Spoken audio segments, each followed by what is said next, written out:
चलिए दोस्तों, so very very very good afternoon. और स्टार्ट करने जा रहे हैं अपना बहुत ही प्यारा सा सब्जेक्ट। नाम क्या दोस्तों इसका? ला। चलिए, ला के अंतर्गत अब अपन जो रिवाइज करने वाले हैं दोस्तों वो है हमारा कंपनीज एक्ट 2013। चलिए, तो कंपनीज एक्ट के बारे में अगर बात की जाए दोस्तों, तो कंपनीज के बारे में अपन ने पढ़ रखा है की कंपनीज क्या होती है। फिर अपन पढ़ेंगे यहाँ पे कंपनीज के कैरेक्टरिस्टिक्स के बारे में। साथ ही साथ अपन एक बहुत इंपॉर्टेंट कंसेप्ट पढ़ेंगे जिसका नाम है lifting up the corporate veil. आइए, कंपनी की बात की जाए तो कंपनीज एक्ट ये जो हमारा 2013 है ये एप्लीकेबल होता है किसको? तो ये उन कंपनीज को एप्लीकेबल होता है जो इस एक्ट में बनी है या under any previous company law बनी है। साथ ही साथ इंश्योरेंस कंपनीज के ऊपर भी एप्लीकेबल होगा, बैंकिंग कंपनी के ऊपर भी एप्लीकेबल होगा, इलेक्ट्रिसिटी कंपनी के ऊपर भी क्या होगा? एप्लीकेबल होगा। ऐसी कोई भी कंपनी जो कि गवर्न की गई है बाय एनी स्पेशल एक्ट, उनके ऊपर पे भी ये लागू किया जाएगा। या सच बॉडी कॉर्पोरेट जो कि इस एक्ट में बनी है, ठीक है, and as the central government में by notification specify in this behalf, इन सभी के ऊपर हमारा प्यारा सा कंपनीज एक्ट जो है वो एप्लीकेबल होता है। अब कंपनीज की जो डेफिनेशन है वो किस में दी गई है? तो वो दी गई है 2 क्लॉज 20 में। और 2 क्लॉज 20 हमारा क्या बोलते हैं? Company means a company which is incorporated under companies act 2013 और under any previous company law. अब कंपनीज की अगर अपन कैरेक्टरिस्टिक्स की बात करें तो अपन ने कैरेक्टरिस्टिक्स देखा था, वो क्या था बताएंगे? That is claps. क्या है बेटा? That is claps. क्या है बोलेंगे? That is claps. वह C स्टैंड्स फॉर व्हाट दोस्तों? Common seal. L stands for limited liability. A stands for artificial person. फिर है P stands for perpetual succession और S stands for separate legal entity. और हमने ये चीज समझ रखी है कि भाई जो कंपनी होता है वो सेपरेट लीगल एंटिटी होता है, कंपनी अलग होते हैं, उसके मेंबर्स अलग होते हैं, उसके जो भी भाई कंपनी की जो प्रॉपर्टी है वो एकदम अलग होती है। तो company has got separate legal entity. तो यहाँ पर अपन ने देखा था कि भाई उसका अपना खुद का नाम होता है, अपनी खुद की प्रॉपर्टी होती है, अपना वो बोरो करते हैं मनी को। कंपनी जो है वो अपने जो भी प्रॉपर्टी है वो अपने नाम पर ही होल्ड करेगी, उसका अपना खुद का कॉमन सील होता है।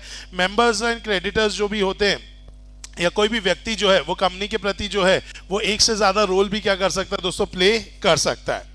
नेक्स्ट थिंग अपन ने इसके लिए बहुत ही अच्छा सा एक केस स्टडी देखा था, इसका नाम था Solomon versus Solomon and company limited, जिसमें सोलोमन ने क्या किया था? अपने फैमिली मेंबर्स के साथ एक कंपनी को बनाया था और उसका एक जो सोल प्रोप्राइटरशिप बिजनेस था बूट मैन्युफैक्चरिंग का, वो उसने उस कंपनी को बेच दिया था। बेचते समय डील ये हुई थी कि भाई फॉर एग्जांपल हम आपको ये 39,000 में बेच रहे हैं, जिसके अंतर्गत 20,000 के शेयर्स दिए गए, 10,000 रुपए फॉर एग्जांपल कैश दिया गया और 9,000 के डिबेंचर्स दिए गए। ऐसा कुल मिला के 39,000 में सोलोमन का जो बिजनेस है वो टेक ओवर कर लिया सोलोमन एंड कंपनी लिमिटेड ने। अब अगर बात की जाए तो ऐसे केस में हुआ ये कि कंपनी बहुत अच्छा परफॉर्म कर रही थी, बट बाय द टाइम जो है कंपनी का परफॉर्मेंस गिरने लगा।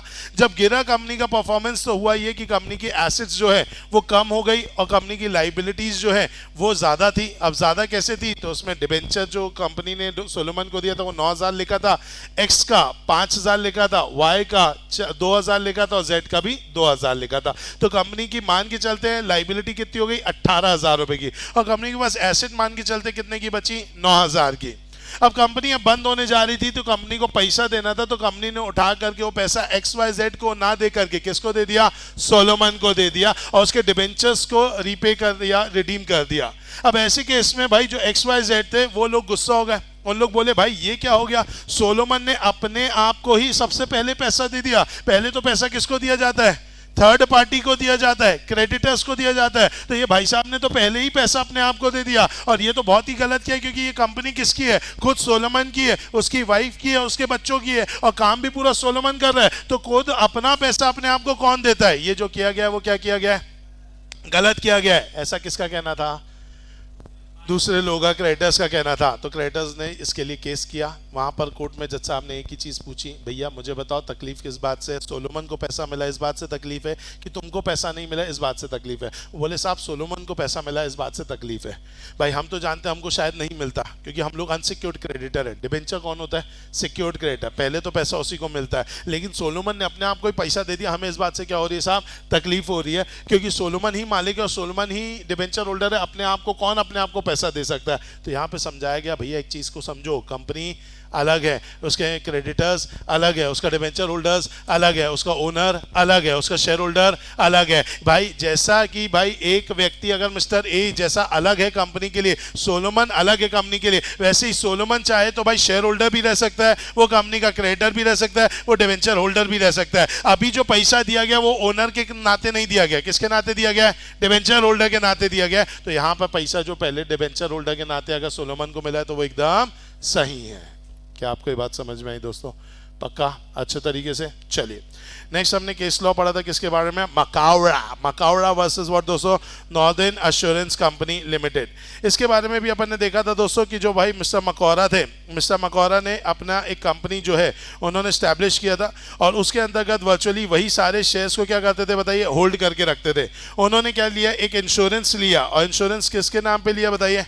खुद के ही नाम पे ले लिया। किसका इंश्योरेंस लिया? कंपनी का। और लिया लेकिन खुद ही के नाम पर ले लिया। तो यहां पर क्या बोला गया कि भैया आपने जो इंश्योरेंस लिया है वो आपने अगर अपने ही नाम पर ले लिया है तो यहां पर आपने गड़बड़ कर दिया। क्यों गड़बड़ कर दिया? क्योंकि यहां पे कंपनी क्या है भाई, फॉर एग्जांपल जो टिम्बर्स है वो किसके बताइए? कंपनी के। और कंपनी के टिम्बर्स पे अगर आप अपने नाम पर क्या ले लेंगे? इंश्योरेंस ले लेंगे। तो कल के दिन क्या हुआ? जैसे ही आग लगी, और आग लगने के बाद जब मकौरा किसके पास गया बताइए? प्रीमियम मांगने के लिए कंपनी के पास गया। तो कंपनी ने बोला बॉस तुम अलग हो, तुम्हारी कंपनी अलग है, यहां पे स्टॉक किसका जला? कंपनी का। प्रीमियम का पैसा मैच्योरिटी पर, मतलब या तो क्लेम का पैसा लेने के लिए कौन आए हो? तुम आए हो। ये तुमने बहुत गलत किया, ये तुम्हें करना ही नहीं था। So hence in this case आपको क्या नहीं मिलेगा बताइए? पैसा नहीं मिलेगा। और जब पैसा नहीं मिला तो मकौरा फुट फुट के क्या करने लग गया बेटा? रोने लग गया। जो कि एकदम सही है, क्योंकि यहाँ पे कंपनी अलग है, उसके ओनर्स अलग है, आप दोनों को सेम सेम मान नहीं सकते। और यही कंसेप्ट हमें क्या सिखाता है? Separate legal entity. तो सेपरेट लीगल एंटिटी से बहुत भारी कंसेप्ट निकल करके आया कि कंपनी अलग मानी जाएगी, शेयर होल्डर्स अलग माने जाएंगे। मतलब शेयर होल्डर्स मात्र कंपनी के इन्वेस्टर्स हैं, आप कंपनी और शेयर होल्डर को एक माने, ये मानना एकदम क्या रहेगा? गलत रहेगा। जैसे आप एक अलग आइडेंटिटी है, मैं एक अलग आइडेंटिटी हूं, और हम अलग अलग जगहों पर अलग अलग तरीके से क्या करते हैं बेटा? मेल मुलाकात करते हैं। समझ में आ रहा है? आज आप यहाँ पे नाटक क्लासेस के स्टूडेंट है तो भाई ऑटोमेटिकली मैं टीचर हूं, आप स्टूडेंट है।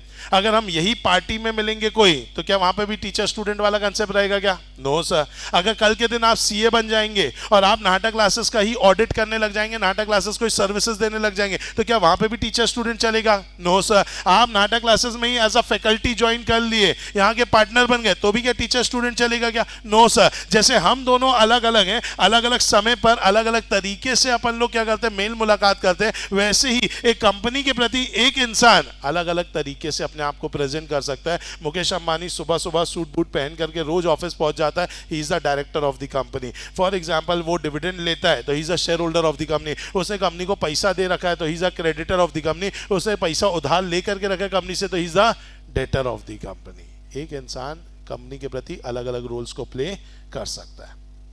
क्या ये बात समझ में आई आपको? पक्का अच्छे से? चलिए नेक्स्ट अपन ने बात किया था दोस्तों ये सेपरेट लीगल एंटिटी के कंसेप्ट पर। प्रॉब्लम क्या जा रही थी भाई? लोगों ने इसका तोड़ निकाल लिया। लोगों को लगा ये तो बेस्ट हो गया भाई, कंपनी अलग है, शेयर होल्डर अलग है, मैनेजमेंट अलग है। तो इसके कारण आज क्या हो रहा है? आज ये अच्छा चीज़ हो रही है कि भाई आज करने वाले अंदर बैठ करके मैनेजमेंट है, लेकिन भुगतने वाला कौन हो जाएगा? कंपनी। और कंपनी में पैसा किसका लगा है? शेयर होल्डर्स का। तो अब क्या होने लग गया? लोग अंदर बैठ करके गंदे गिनौने काम करने लग गए। कौन करने लग गया? मैनेजमेंट। और आड़ किसकी बना रहे? कंपनी की। फंस कौन रही है? कंपनी। बर्बाद कौन हो रहा है? Share holder. तो ऐसे केस में, ऐसे केसेस बहुत सारे आने लग गए जिसमें कंपनी की आड़ में लोग बैठ के गलत गलत काम करने लग गए थे। तो वहां पर बोला गया कि भैया ये भी नहीं चलेगा, और वहां पर फिर एक कंसेप्ट लाया गया जिसका नाम क्या रखा गया? Lifting up the corporate veil. बोले भैया अब हम कंपनी रूपी पर्दे को क्या करेंगे? अलग करेंगे, और ये देखेंगे कि अंदर बैठा हुआ दरिंदा कौन है। आज सत्यम कांड हुआ तो रामलिंग राजू ने गलत काम किया, तो इसमें कंपनी बर्बाद नहीं हुई। किसको जेल में डाला गया? रामलिंग राजू को। हमारा भाई सहारा का केस हुआ जिसके अंतर्गत सुब्रतो रॉय, अगर हम बात करें, उन्होंने सहारा कंपनी के नाम पे बहुत सारे केस किए, तो आखिर अंदर कौन हुआ बताइए? सुब्रतो रॉय। नेक्स्ट अगर हम बात करें बेटा किंगफिशर की, हमारा दिवालिया फेवरेट माल्या, अरे आया कि नहीं आया? तो आज अगर देखा जाए तो किंगफिशर कंपनी को कुछ नहीं हुआ बेटा। अगर हम बात करें तो किसको अंदर डालने की बातचीत चालू हो गई? माल्या को, जो छोड़ करके कहाँ चला गया बेटा?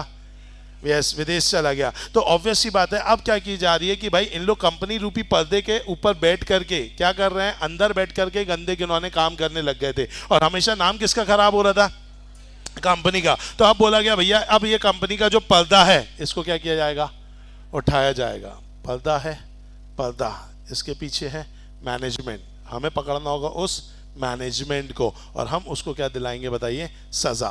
तो ऑब्वियस सी बात है अब ये चीज़ आने लग गई। और इसके लिए भी बहुत सारे क्या हुआ है दोस्तों, केसेस हुए हैं, जिसमें भाई एक हमारा केस हुआ है जिसका नाम है कौन सा, प्रोटेक्शन ऑफ रेवेन्यू का, जिसका नाम है डिनशॉ मानिकजेट पटेट। कौन सा केस हुआ था, डिनशॉ मानिकजेट पटेट।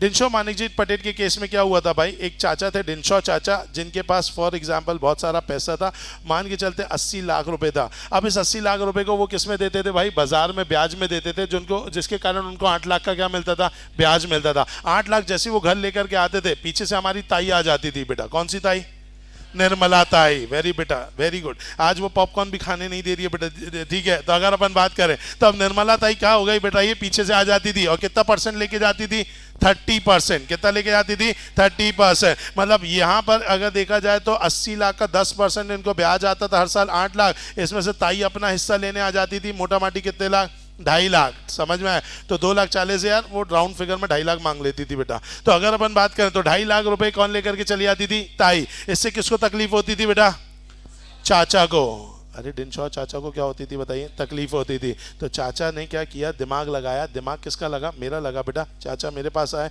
उन्होंने बोला यार मुझे ताई को पैसा नहीं देना है। मैंने कहा कोई बात नहीं, आप एक काम करो, प्राइवेट लिमिटेड बना लो कंपनियां, और आप कुल मिलाकर के 4 प्राइवेट लिमिटेड कंपनी बना लो दोस्तों। एक प्राइवेट लिमिटेड कंपनी हो गई ए, एक हो गई सी, एक हो गई एच और एक हो गई यू। आप 4 प्राइवेट लिमिटेड कंपनी बनाओ और चारों में 20-20 लाख की क्या डाल दो, इन्वेस्टमेंट डाल दो। Very good. और इस 20 लाख रुपए को अब क्या कर दो, ब्याज पे चढ़ा दो। कितना आएगा, 2 लाख, 2 लाख और 2 लाख। आपकी इनकम कितनी आ गई, 8 लाख। लेकिन ये अभी इनकम किसकी आई है, कंपनी की। And the best part is, उस जमाने की बात कर रहा हूं जब कंपनी पर फ्लैट टैक्सेशन सिस्टम नहीं था। अभी तो फ्लैट है, लेकिन उस जमाने में नहीं था। उस जमाने पर ऐसा था कि मान लो 2.5 लाख रुपए तक कमाओगे तो आपको टैक्स देने की जरूरत नहीं है। तो अभी कंपनी की इनकम हो रही कितनी, 2 लाख। तो भाई ए प्राइवेट लिमिटेड को कोई टैक्स नहीं देना, सी को कोई टैक्स नहीं देना, एच को नहीं देना, यू को नहीं देना। अब होता क्या था कि भाई ये जो 2-2 लाख रुपए ये तो एक कंपनी के नाम पर क्या हो गया, टैक्स फ्री हो गए। अब कंपनी को ये पैसा देना किसको है, डिनशॉ चाचा को। तो डिनशॉ चाचा को ये लोन के नाम पे दे देते थे। तो डिनशॉ चाचा को 8 लाख का क्या मिल गया आता था, लोन।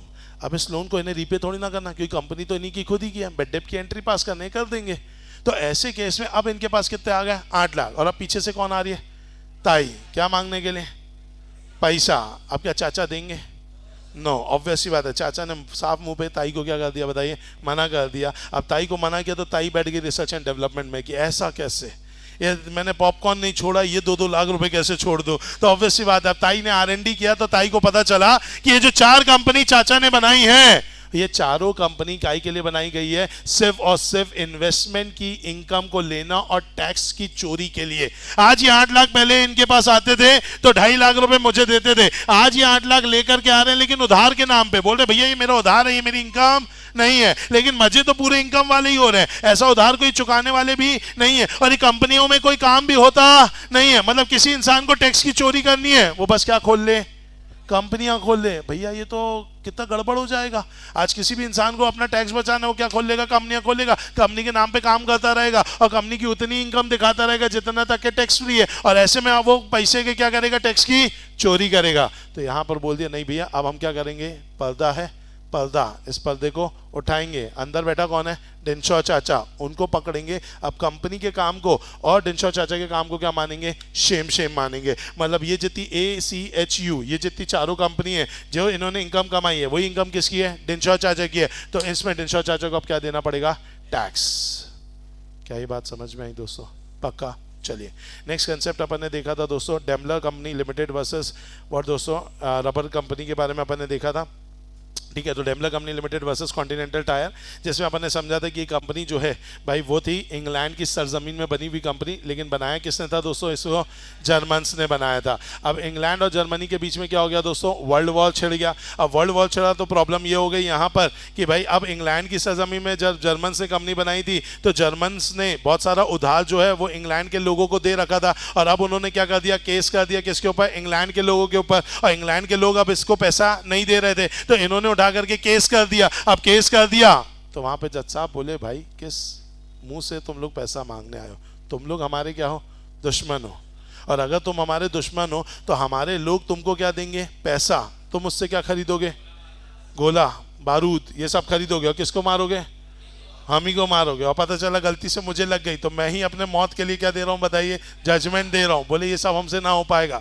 बोले साहब जर्मन्स बोले साहब आप हमें मत देखो, आप किसको देखो, कंपनी को। साहब आपको पता ही है ना कंपनी अलग होते हैं और उसके ओनर्स अलग होते हैं, तो हम लोग तो हैं जर्मन, लेकिन कंपनी कहाँ की है, इंग्लैंड। आप देखो ना साहब, मिट्टी चाट के देखो किसका टेस्ट आएगा, इंग्लैंड का टेस्ट आएगा आपको। तो साहब ये तो कहाँ की है, इंग्लैंड की कंपनी है, आप अपनी ही कंपनी को थोड़ी ना मना कर सकते हो, क्या देने से, पैसा देने से। तो या पैसा लेने से आप मना नहीं कर सकते, तो आपको देना पड़ेगा। बोले सब किताबी ज्ञान अपनी जगह ठीक है, लेकिन मौत से कौन लड़ेगा, समझ में आया। तो बोले हम यहाँ पर क्या नहीं करेंगे, हम यहाँ पे इंग्लैंड की कंपनी जिसके अंदर पूरे कंट्रोलर कौन है, जर्मन से, इन दोनों को क्या मानेंगे, शेम मानेंगे। तो यहाँ पे इन्होंने क्या उठा दिया, कंपनी रूपी पर्दा, समझ में आया। चलिए नेक्स्ट केस हो रहा है। नेक्स्ट केस जो हुआ था वो हुआ था Gilford Motors versus mister Horne का। इस केस में क्या हुआ था, एक गिलफोर्ड मोटर कंपनी जो है उन्होंने अपने एम्प्लॉय को उठा के बाहर फेंक दिया और एम्प्लॉय के साथ कॉन्ट्रैक्ट कर लिया कि भाई आप क्या नहीं करोगे, हमारे कंपनी के जो भी कस्टमर्स हैं उनको अपनी तरफ सॉलिसिट नहीं करोगे। ये मान गया ठीक है साहब मैं नहीं करूंगा, लेकिन इससे आप क्या किया, अब इसने जब अपना नया धंधा चालू किया, कोशिश किया कि भाई लोग इसके पास आए, लेकिन कोई इसको जानता नहीं था तो आने को तैयार नहीं थे।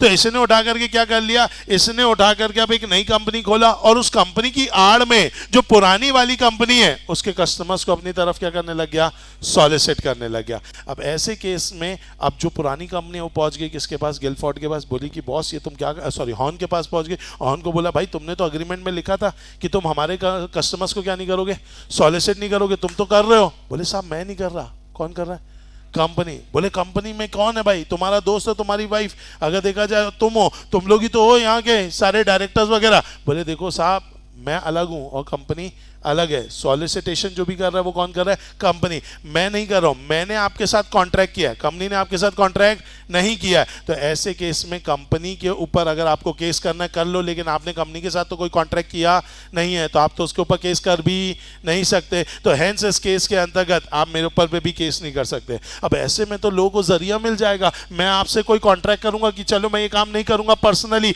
लेकिन आपने सामने किसकी आड़ बना लूंगा, कंपनी की, और कंपनी की आड़ में अगर काम करने लग गया तो क्या ये सही है कि गलत है, गलत है भाई। वो किताबी ज्ञान का आप गलत फायदा उठा रहे हो कि company has got separate legal entity. तो इस केस में भी बोल दिया गया कि नहीं भैया, यहां पर हम क्या करेंगे, यहां पर हम कंपनी को और आपको दोनों को क्या मानेंगे, शेम शेम। क्या ये बात समझ में आई?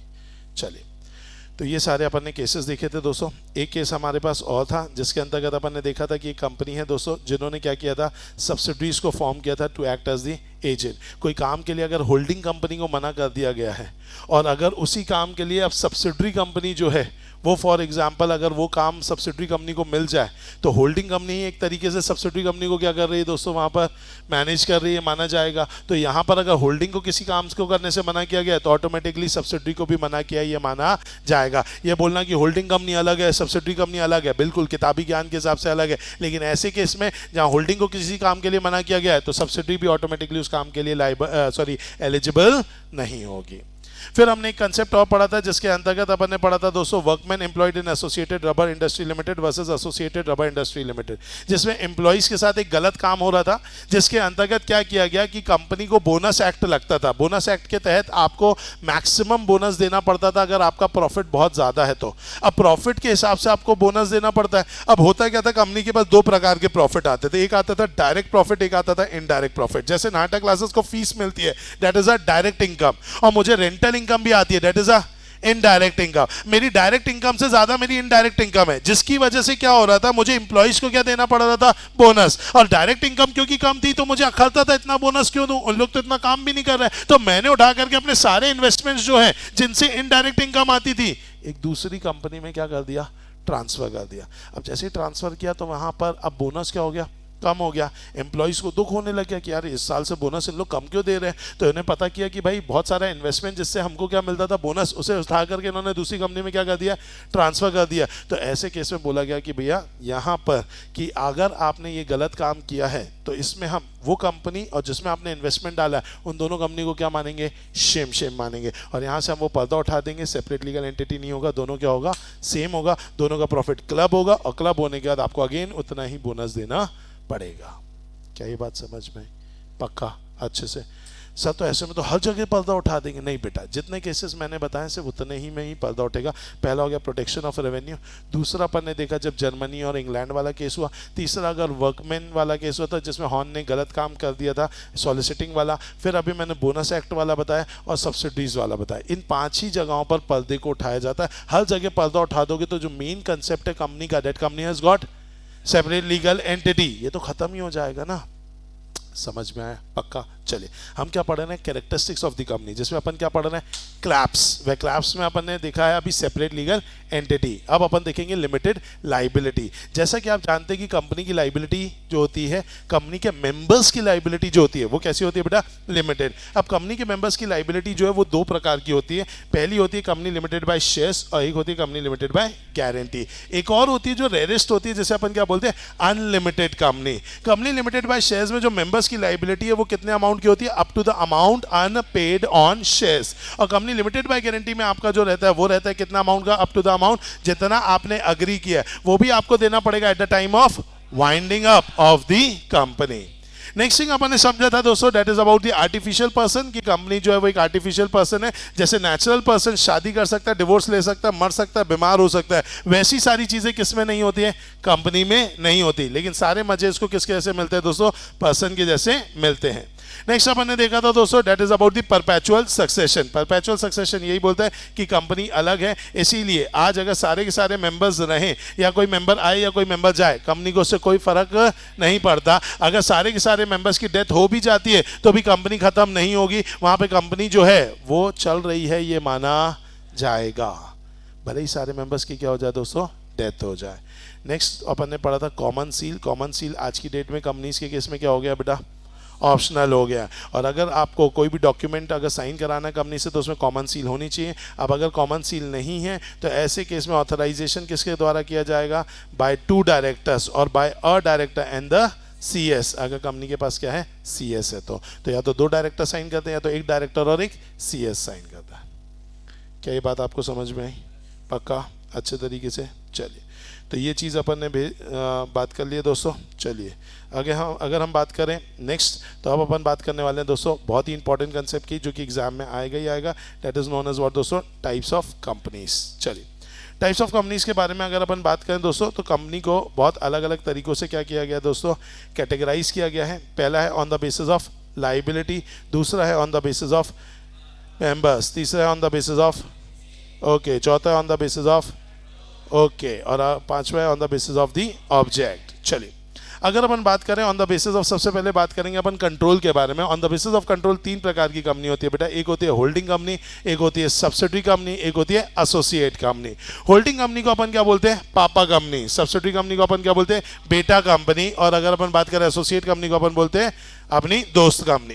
जो पापा कंपनी है उसके लिए अपन याद कर लेंगे 2 4 6। पापा जब भी देखते हैं तो 4 6 मानने की सोचते हैं बेटा। तो अगर हम बात करें तो सेक्शन 2 क्लॉज व्हाट दोस्तों, 46। अच्छा होल्डिंग कंपनी क्या होती है, holding company means a company which has got subsidiaries. तो एकदम सिंपल डेफिनेशन है कि होल्डिंग कंपनी वो है जिसकी क्या है बताइए, सब्सिडरीज है। लेकिन सब्सिडरी कंपनी की बात की जाए तो सब्सिडरी कंपनी का अपन ने बोला बेटा कंपनी, और बेटा अपने पापा से दुगना और 1 कदम आगे रहना चाहता है। दुगना 4 2 8, 1 कदम आगे, 6 + 1 7, तो 2 क्लॉज कितना हो गया 87। तो भाई subsidiary company means a company वो ऐसी कंपनी हो जाती है जिसमें अगर दूसरी कंपनी क्या कर रही है, कंट्रोल कर रही है या तो बोर्ड ऑफ डायरेक्टर्स को, या होल्ड कर रही है more than 1/2 of the voting power. तो क्या बोलेंगे, company in which another company holds more than 1/2 of the voting power और controls the composition of board of director either on its own, या तो खुद कर रही है या थ्रू वन और मोर ऑफ इट्स सब्सिडरीज। तो या तो आप खुद ऐसा कंट्रोल कर रहे हो या फिर अपने सब्सिडरीज के दम पर कंट्रोल करा रहे हो,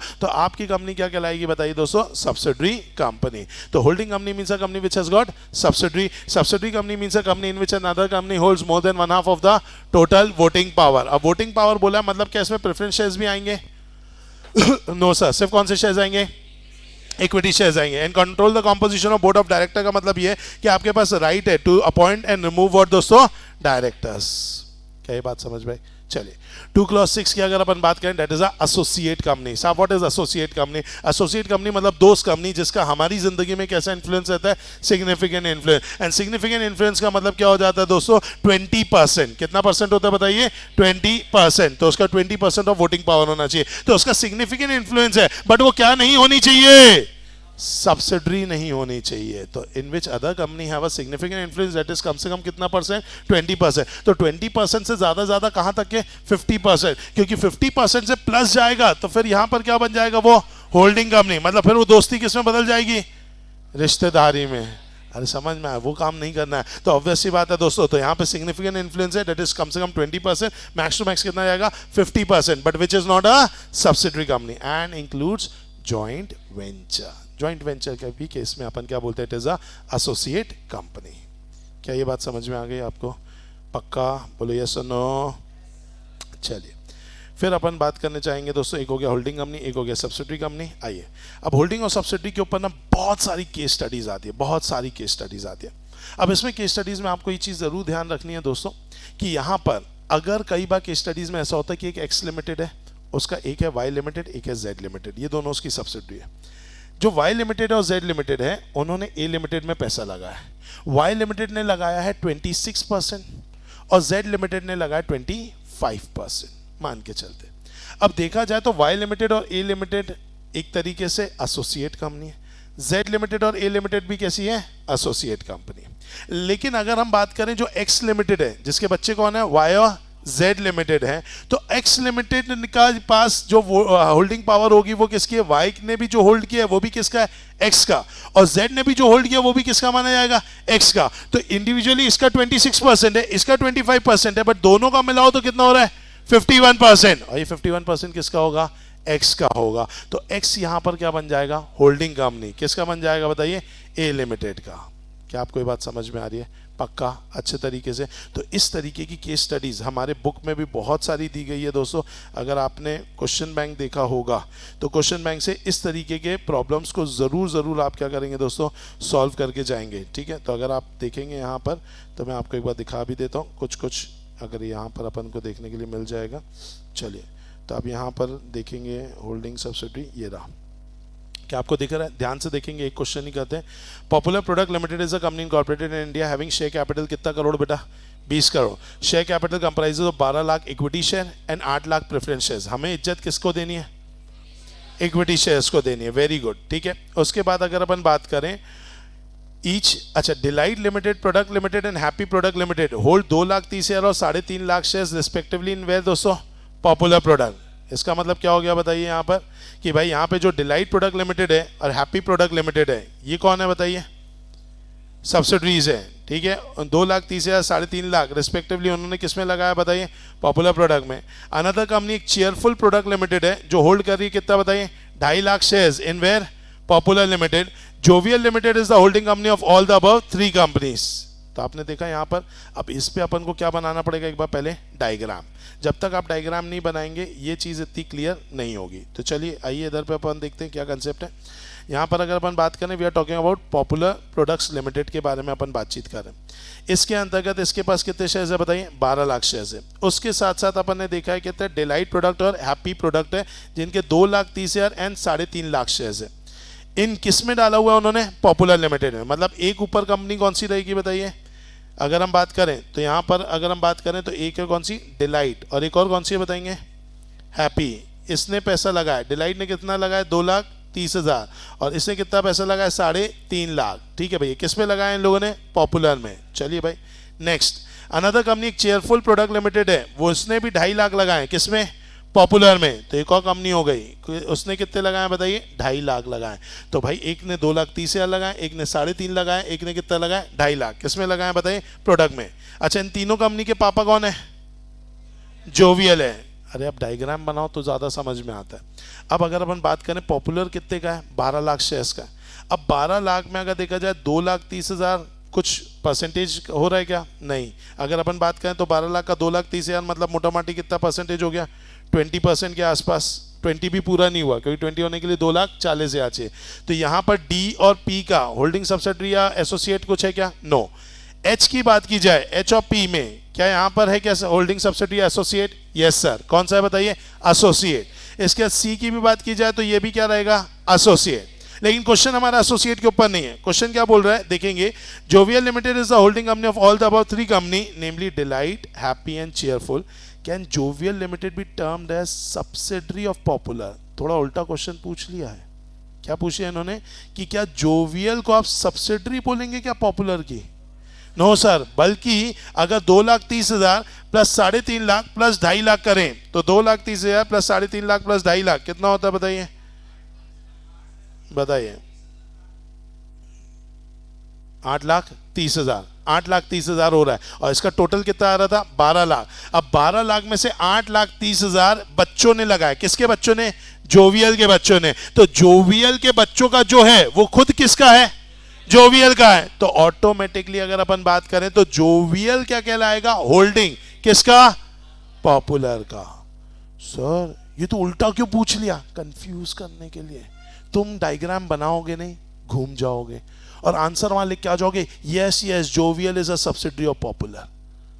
क्योंकि आप ध्यान नहीं दोगे ना वो पूछना क्या चाहता है, आप घूम जाओगे। इतना स्ट्रेस है तो स्ट्रेस का फायदा उठा रहे।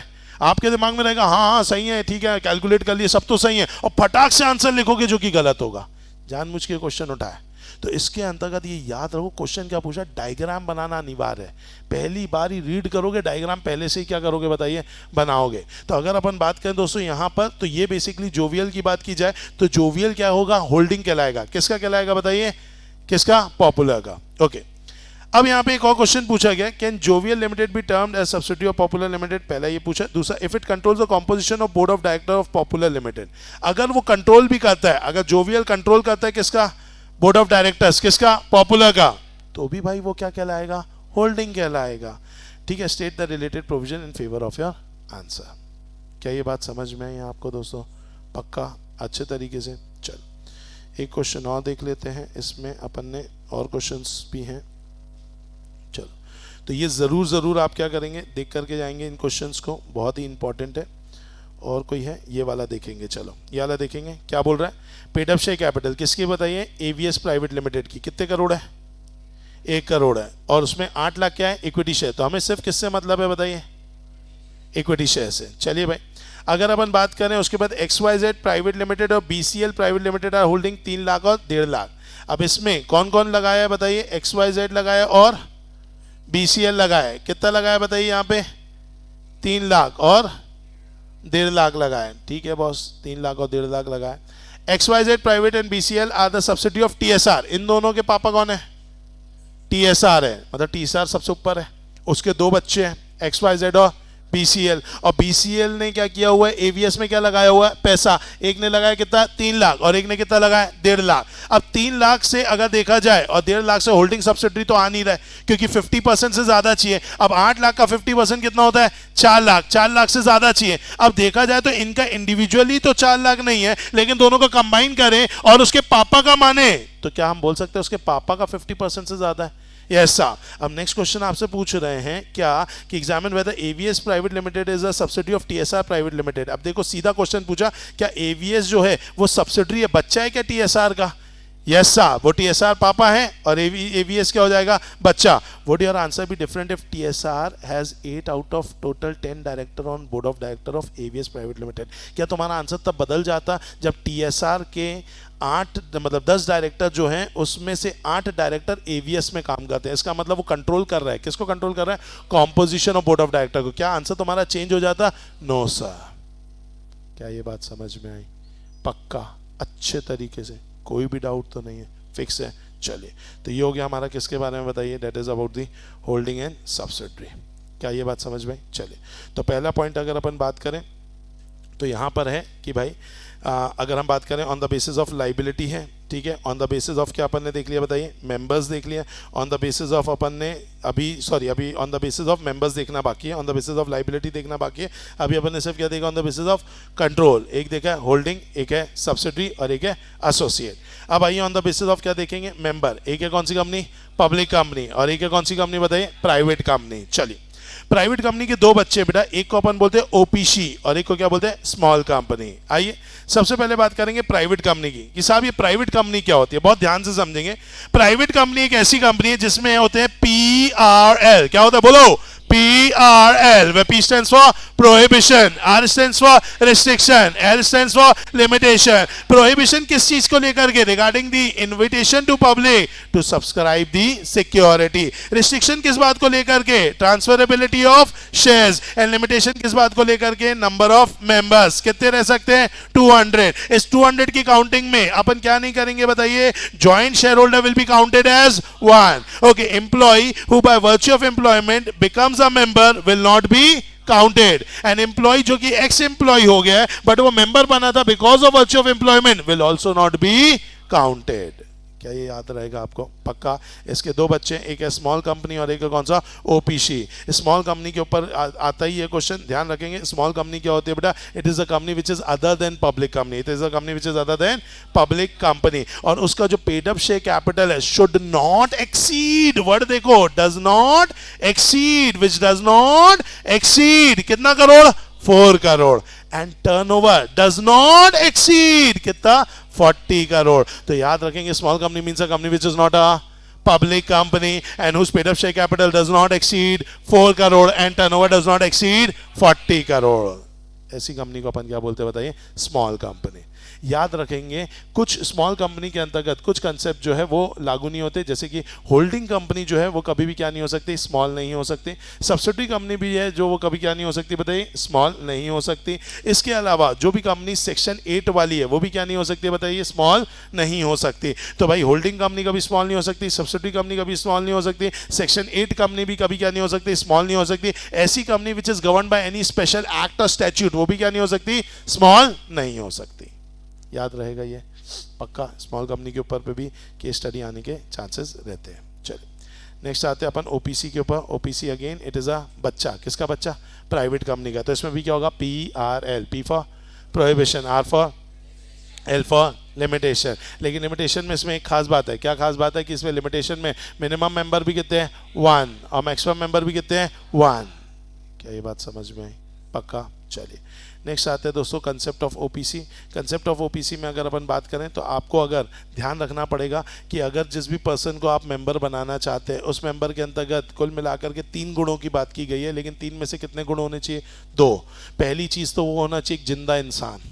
और जिंदा इंसान, नेचुरल पर्सन। तो नेचुरल पर्सन ही क्या बन सकता है, मेंबर। दूसरा अपन ने समझा था he must be citizen of India, क्या होना चाहिए बेटा, सिटीजन ऑफ इंडिया। और तीसरा पॉइंट है रेसिडेंट ऑफ इंडिया, लेकिन रेसिडेंट ऑफ इंडिया वाला पॉइंट कैसा है, ऑप्शनल। रेसिडेंट इन इंडिया होने के लिए आपको कम से कम इंडिया में कितने दिन होना पड़ेगा, 120 दिन।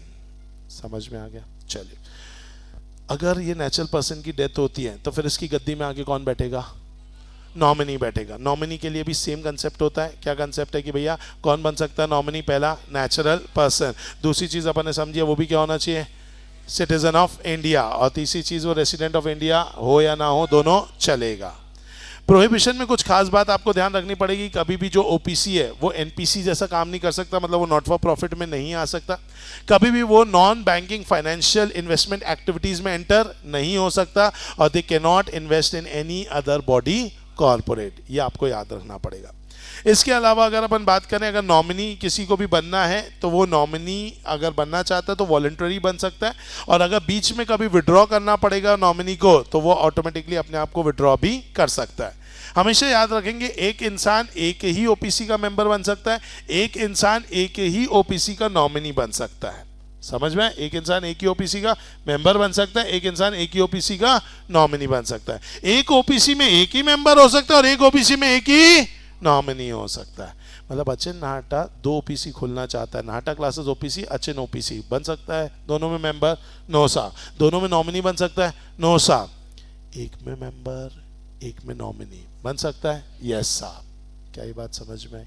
पक्का, अच्छे से। चल नेक्स्ट बात करते हैं, कौन सी कंपनी है बेटा? Public company. Public company means a company which is not a private company. Yes, एकदम आसान डेफिनेशन है। बट एक और खास चीज ये भी बोल दी है कि अगर मान लीजिए कि कोई प्राइवेट कंपनी है जिसका पापा पब्लिक कंपनी है, पापा बोले तो holding company, a private limited company whose holding company is a public limited company, then that private limited company will be deemed to be public company. भाई पापा का सरनेम है लिमिटेड, बच्चे का सरनेम है प्राइवेट लिमिटेड, दुनिया गड़बड़ बोलेगी बेटा, पापा शर्मा बेटा वर्मा, कैसे चलेगा? तो ऐसे दिक्कत हो जाएगी। तो इसीलिए क्या बोल दिया, अगर पब्लिक लिमिटेड पापा हैं तो बच्चे को भी अपने आप को क्या करना पड़ेगा? पब्लिक लिमिटेड ही करना पड़ेगा। भले ही वो अंदर ही अंदर अपने आर्टिकल में कुछ भी बोलते रहे, मन में कुछ भी बोलते रहे, दुनिया तो उसको क्या बुलाएगी? Public limited. तो a company which is a subsidiary of a public company, a private limited company which is a subsidiary of a public company will be deemed to be public company. याद रहेगा दोस्तों, पक्का। चलिए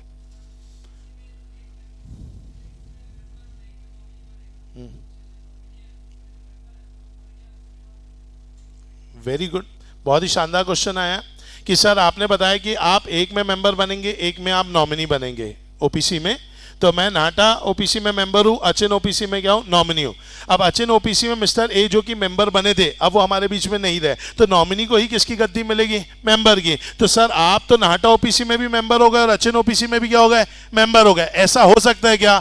बिल्कुल हो सकता है। लॉ ने इसका प्रोविजन बनाया और लॉ ने इसके लिए बोला है कि आपको 180 दिन दिए जाएंगे Achin Nata in order to decide in which OPC you want to be a member. आपको ये सोचना पड़ेगा कि आप कौन सी ओपीसी में क्या रहना चाहते हो? मेंबर। अगर आप नाटा ओपीसी में रहना चाहते हो तो वहां पे मेंबर रहो और किसी को नॉमिनी, मतलब नॉमिनी तो पहले से कोई होगा। और अगर आप अचिन ओपीसी में मेंबर नहीं रहना चाहते हो तो अपने आप को नॉमिनी डालो और वहां पे किसी को क्या बना दो? अपना मेंबर। Getting my point? पक्का। चलिए अब आते हैं बेस्ड ऑन लाइबिलिटी। यहाँ पर दी गई है 3 प्रकार की company, limited by shares, limited by guarantee और unlimited company. Limited by shares मतलब यहाँ पर जो है भाई liability of the share holder is what दोस्तों? इज लाइबल जो होते हैं वो कितने अमाउंट के लिए होते हैं? Up to the extend unpaid on shares. Okay, और इस पैसे को अपन कभी भी बुला सकते हैं। अगर लिमिटेड बाय गारंटी की बात की जाए दोस्तों तो यहाँ पर पे भी देखा जाए तो 2 प्रकार की कंपनी होती है। एक होती है हैविंग शेयर कैपिटल वाली और एक होती है नॉट हैविंग शेयर कैपिटल वाली। अगर हैविंग शेयर कैपिटल वाली कंपनी की बात की जाए तो आपकी लाइबिलिटी रहेगी up to the guaranteed amount, as well as जो शेयर वाला पार्ट है उसमें आपकी लाइबिलिटी रहेगी up to the amount unpaid on shares. अगर विदाउट शेयर कैपिटल वाली कंपनी है तो आपका अमाउंट रहेगा limited up to the amount guaranteed, और वो अमाउंट भी आप कब मंगाएंगे? At the time of winding up. Unlimited company जो है इसके ऊपर राइट अ शॉर्ट नोट आने के चांसेस हैं। तो यहाँ पर जो आपको दिया हुआ है दोस्तों पॉइंट्स, ये आपको अच्छे से याद होना चाहिए। सबसे पहली चीज़ है no limit on the limited on the liability of the members. Members की लाइबिलिटी में यहाँ पे कोई लिमिट नहीं है। लाइबिलिटी जो है वो तभी खत्म होगी जब आप किससे खत्म होंगे? मेंबरशिप से। अगर आप मेंबरशिप छोड़ोगे तो ही आपकी लाइबिलिटी क्या होगी?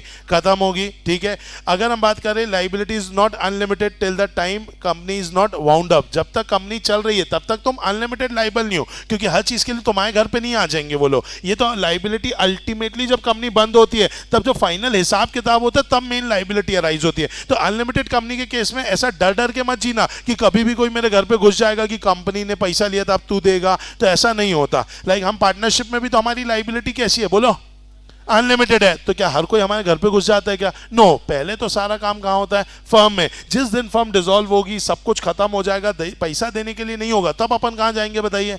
घर जाएंगे। तो यहाँ पे डरने का नहीं। Member can be called up to contribute only at the event of winding up. Liability of each member कितनी अमाउंट के लिए लाइबल है? Up to the amount extend to the amount of companies debt and liability. Extra नहीं मंगाएंगे, company का जितना debt and liability उतना ही मंगाएंगे। However he can claim contribution from other members. अगर अकेला आपकी वाट लग गई तो आप बाकी मेंबर से भी क्या ले सकते हो? कंट्रीब्यूशन ले सकते हो। तो ये सारे पॉइंट्स आपको दिखाने पड़ेंगे अगर आ गया right a short note on unlimited company. क्या ये बात समझ में आई? चलिए नेक्स्ट कंपनी हमारे बीच में कौन है दोस्तों? डॉर्मेंट कंपनी, सोती हुई कंपनी। कैसी कंपनी? जो कि काम नहीं करती। It is a inactive company. It is registered under what दोस्तों? Companies act for holding any future asset or intellectual property. It has got no significant accounting transaction. So significant accounting transaction का मतलब क्या होता है? तो दोस्तों बोला गया है कि significant accounting transaction मतलब कि इन 4 ट्रांजेक्शन को छोड़कर अगर कोई भी ट्रांजेक्शन होता है, इन 4 ट्रांजेक्शन को छोड़कर अगर कोई भी ट्रांजेक्शन होगा उसे अपन क्या नाम देंगे बताइए? Significant accounting transaction. मतलब ये 4 ट्रांजेक्शन क्या नहीं है? सिग्निफिकेंट अकाउंटिंग ट्रांजैक्शन नहीं है। साहब ये 4 ट्रांजैक्शन कौन कौन से? सबसे पहली चीज अगर अपन बात करें तो payment of fees by company to the ROC. अगर आप रजिस्ट्रार को कोई भी पैसा दे रहे हैं तो वो क्या नहीं है बताइए? सिग्निफिकेंट अकाउंटिंग ट्रांजैक्शन नहीं है। अगर आप in order to fulfil the act अगर आप कोई भी क्या कर रहे हैं ट्रांजैक्शन या पैसा दे रहे हैं तो वो सिग्निफिकेंट अकाउंटिंग ट्रांजैक्शन नहीं है। अगर मान लीजिए आप अलॉटमेंट ऑफ शेयर्स कर रहे हैं for the requirement of fulfilment of the act तो भी आप क्या नहीं है? सिग्निफिकेंट अकाउंटिंग ट्रांजैक्शन नहीं कर रहे हैं। उसके अलावा अगर आप पेमेंट कर रहे हैं for the maintenance of the office and records तो भी क्या नहीं है? सिग्निफिकेंट अकाउंटिंग ट्रांजैक्शन नहीं है। इसके अलावा अगर आपने कोई भी 5वां काम किया तो क्या मान लिया जाएगा? Significant accounting transaction. और सिग्निफिकेंट अकाउंटिंग ट्रांजैक्शन है मतलब आप कौन सी कंपनी नहीं कहलाएंगे? डोरमेंट कंपनी नहीं कहलाएंगे। क्या ये बात आपको समझ में आई दोस्तों? पक्का अच्छे तरीके से? चलिए, तो ये अपन ने कंसेप्ट समझ लिया रिगार्डिंग व्हाट दोस्तों? Significant accounting transaction. चलिए, अगर हम बात करें डोरमेंट कंपनी की तो डोरमेंट कंपनी क्यों बनाई जाती है? ताकि हमें ज़्यादा रूल्स एंड रेगुलेशंस को फॉलो ना करना पड़े। अगर आपने कभी भी ऐसा हुआ कि आपको लग रहा है कि भैया अब मुझे एक्टिव कंपनी में आना है, आपको इसके बारे में इंफॉर्मेशन किसको देनी पड़ेगी? आरओसी को। नेक्स्ट कंपनी अपन देखने जा रहे हैं दोस्तों, कौन सी company? Government company. Government company अगर हम बात करें तो वो है 2 क्लॉज व्हाट दोस्तों? 45। एक ऐसी company in which at least 51%, please ध्यान से सुनेंगे, होल्डिंग कंपनी, सब्सिडरी कंपनी में और गवर्नमेंट कंपनी में कई बार आप वर्डिंग को लेके कंफ्यूज हो जाते हैं। गवर्नमेंट कंपनी बोल रहा है भाई जहां पर एटलीस्ट 51%, जहां पर एटलीस्ट कितना? 51% is held by central government और स्टेट गवर्नमेंट और पार्टली बाय सेंट्रल गवर्नमेंट और पार्टली बाय स्टेट गवर्नमेंट। लेकिन अगर आप होल्डिंग सब्सिडी में पढ़ेंगे तो होल्डिंग कंपनी में बताया, सब्सिडी कंपनी में बोला गया था a company in which another company holds more than 1/2। More than 1/2 मतलब 50% से ज्यादा, और 50% से ज्यादा मतलब कितना हो गया? 51%। कितना हो गया? कुछ भी हो सकता है। 50% से ज्यादा मतलब 12 लाख रुपए की कैपिटल है, उसका 50% कितना हो गया? 6 लाख। 6 लाख 1 रुपया कितना हो गया? More than 50%। तो यहां 51% बोला बॉस। तुम कंफ्यूज मत होना, मैं बोल रहा हूं इतना इजी सवाल आएगा बिखेर दोगे। पता चला वो बोल रहे हैं कंपनी की क्या है बताइए? 12 लाख है पेड अप शेयर कैपिटल, और बोले भैया सेंट्रल गवर्नमेंट ने लगाया 3 लाख और स्टेट गवर्नमेंट ने लगाया मान के चलो 3,10,000।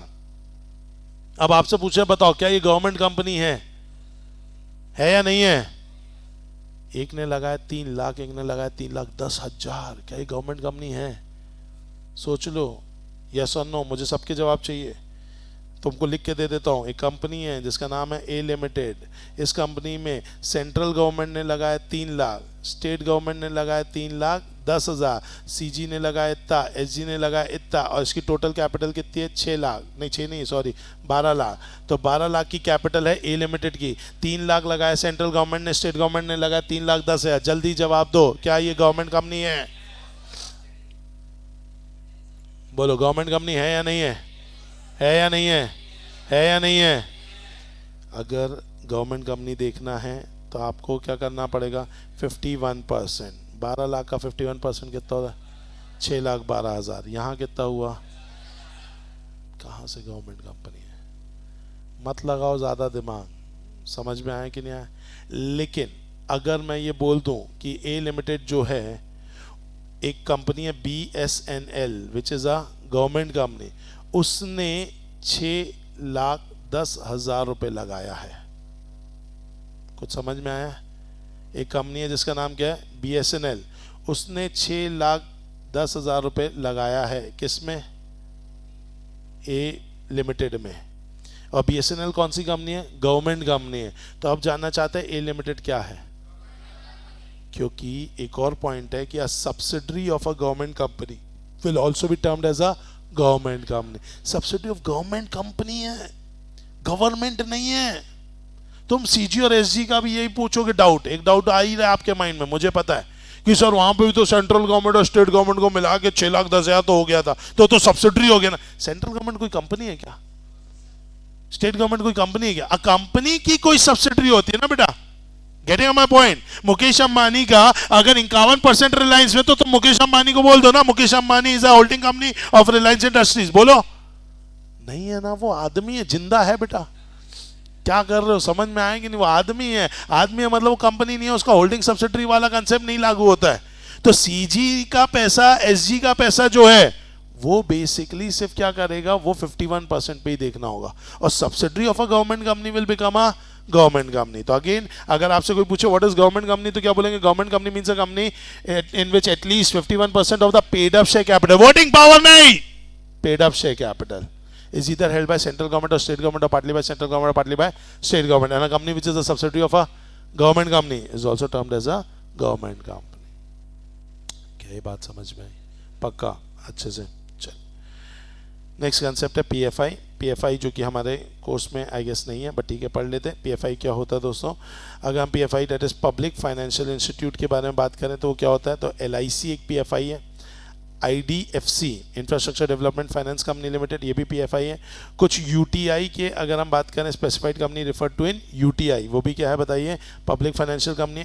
कोई भी ऐसा institute which is notified by central government, central government ने अगर किसी इंस्टीट्यूट को पीएफआई बोला तो पीएफआई है। या such other institute as may be notified by central government in consultation with the RBI, वो भी क्या है? पीएफआई है। तो याद करेंगे पीएफआई क्या क्या? पहला एलआईसी, दूसरा आईडीएफसी, तीसरा कंपनी स्पेसिफाइड इन यूटीआई, ठीक है। उसके अलावा अगर कोई भी सेंट्रल गवर्नमेंट ने स्पेसिफाई किया वो भी क्या है? पीएफआई। या फिर अदर कोई भी इंस्टीट्यूशन है as may be notified by the central government in consultation with the RBI. समझ में आया? पक्का?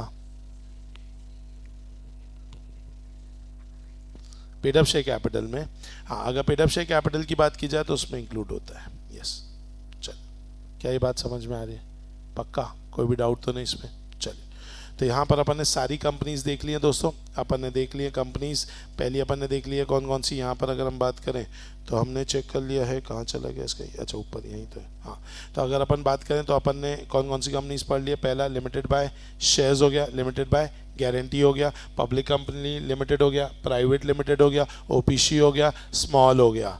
ओके, लिस्टिंग में अभी नहीं हुआ। लिस्टेड कंपनी क्या होती है? एक ऐसी company which is listed on a recognise stock exchange. Recognise word बोलना जरूरी है, तो उसे अपन क्या बोलते हैं? Listed company. Company which is not a listed company is a unlisted company. चलो, कंट्रोल में अपन ने देखा है, बताइए कौन कौन सी कंपनी है? बताइए, पहला होल्डिंग कंपनी, दूसरी कौन सी है? सब्सिडरी कंपनी, तीसरी कौन सी है?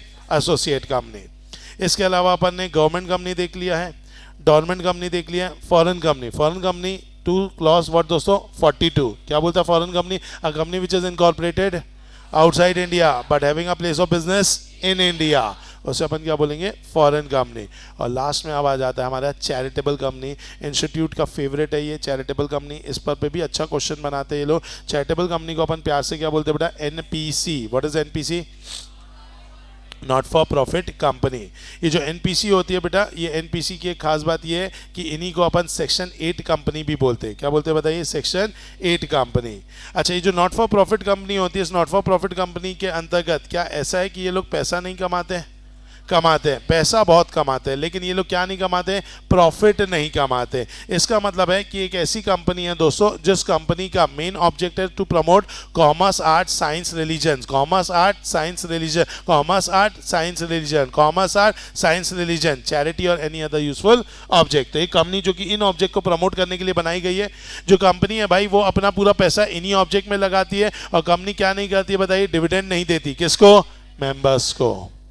क्वेश्चन आएगा क्या दोस्तों कि भाई यहाँ पर कि भाई कंपनी जो है वो बेसिकली क्या कर रही है? डिविडेंड को क्या कर रही है? बांट रही है। किसको? अपने मेंबर्स को। एनपीसी कंपनी है, नॉट फॉर प्रॉफिट कंपनी है, वो अगर डिविडेंड बांटना चाहती है किसको? अपने मेंबर्स को। क्या वो बांट सकते हैं? नो सर, किसी हाल में नहीं बांट सकती। वो क्या है? प्रोहिबिटेड। वो कैसी है बताइए? प्रोहिबिटेड। तो company prohibits payment of any dividend to the member. अब अगर अपन बात करें तो यहाँ पे सेंट्रल गवर्नमेंट ने उनको थोड़े मजे दे रखे हैं बेटा, because you are a not for profit company. तो नॉट फॉर प्रॉफिट कंपनी होने की वजह से आपको मजे मिल रहे हैं। पहला मजा आपको क्या मिल रहा है बॉस? कि पहली चीज अगर हम बात करें तो यहाँ पर आपको बोल दिया गया है क्या कि भाई आपको लिमिटेड या प्राइवेट लिमिटेड वर्ड यूज करने की जरूरत नहीं। अच्छा काम करने वालों की जात नहीं होती।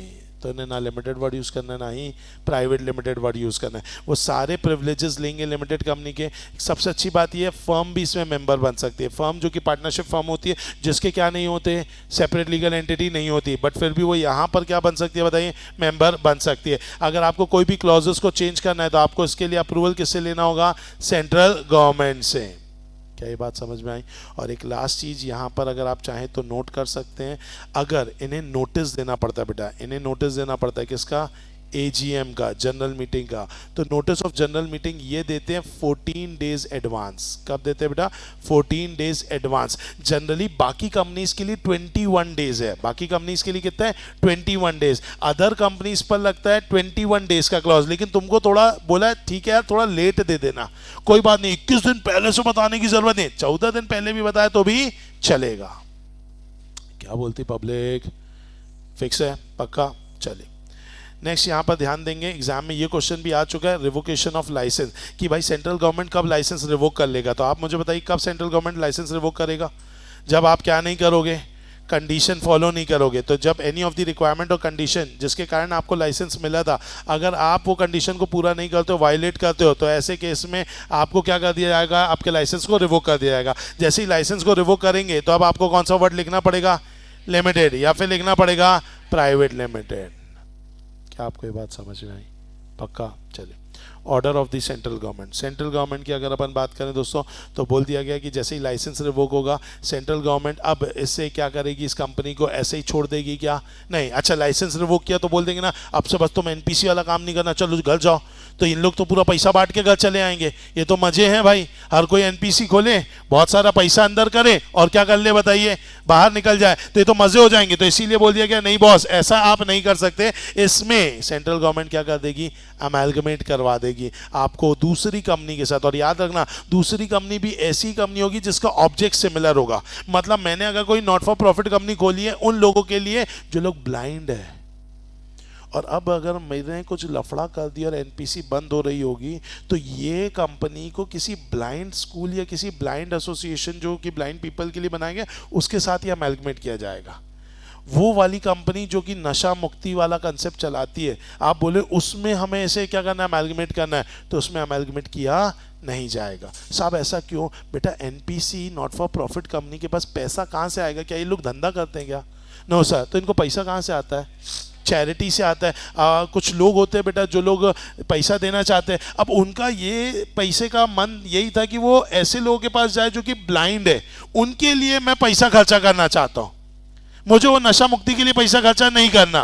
तो अगर आप, मेरा जो पैसा है मैं चाहता था ब्लाइंड लोगों की हेल्प के लिए जाए, अब आपने अमेलगमेट करके नशा मुक्ति में मेरा पैसा जाने लग जाएगा, हो सकता है वो मेंबर को अच्छा ना लगे। तो इसीलिए अमेलगमेशन भी होगा तो उसके साथ ही होगा जिसके ऑब्जेक्ट क्या होंगे, सेम होंगे। क्या आपको ये बात समझ में आई? चलिए sir, dividend if share they the licence can be revoked, yes बिल्कुल बेटा, ये भी यही है कि अगर इन्हीं कारणों से तो बनी कि आप इनकम का कहीं और यूज़ नहीं कर सकते, डिविडेंड आप क्या करेंगे, शेयर मतलब डिस्ट्रीब्यूट नहीं कर सकते। अगर आपने किया तो ऑटोमेटिकली आपका लाइसेंस क्या हो जाएगा, रिवोक, और सेंट्रल गवर्नमेंट उठा करके आपकी कंपनी को क्या कर देगी, अमेलगमेट कर देगी विद एनी अदर कंपनी जिसका कैसा ऑब्जेक्ट होगा, सिमिलर ऑब्जेक्ट होगा, to form single company with the constitution, property, power, interest, authority and liability, duty as may be specified in the order.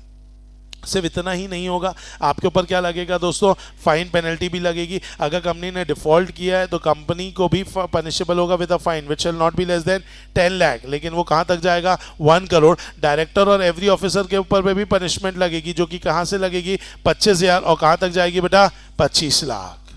और सिर्फ इतना ही नहीं, डायरेक्टर्स को एक और सेक्शन उसके पीछे छोड़ दिया जाएगा जिसका नाम क्या बताइए, 447, जिसमें 10 साल तक की जेल है। कितना बेटा, 10 साल तक की जेल है।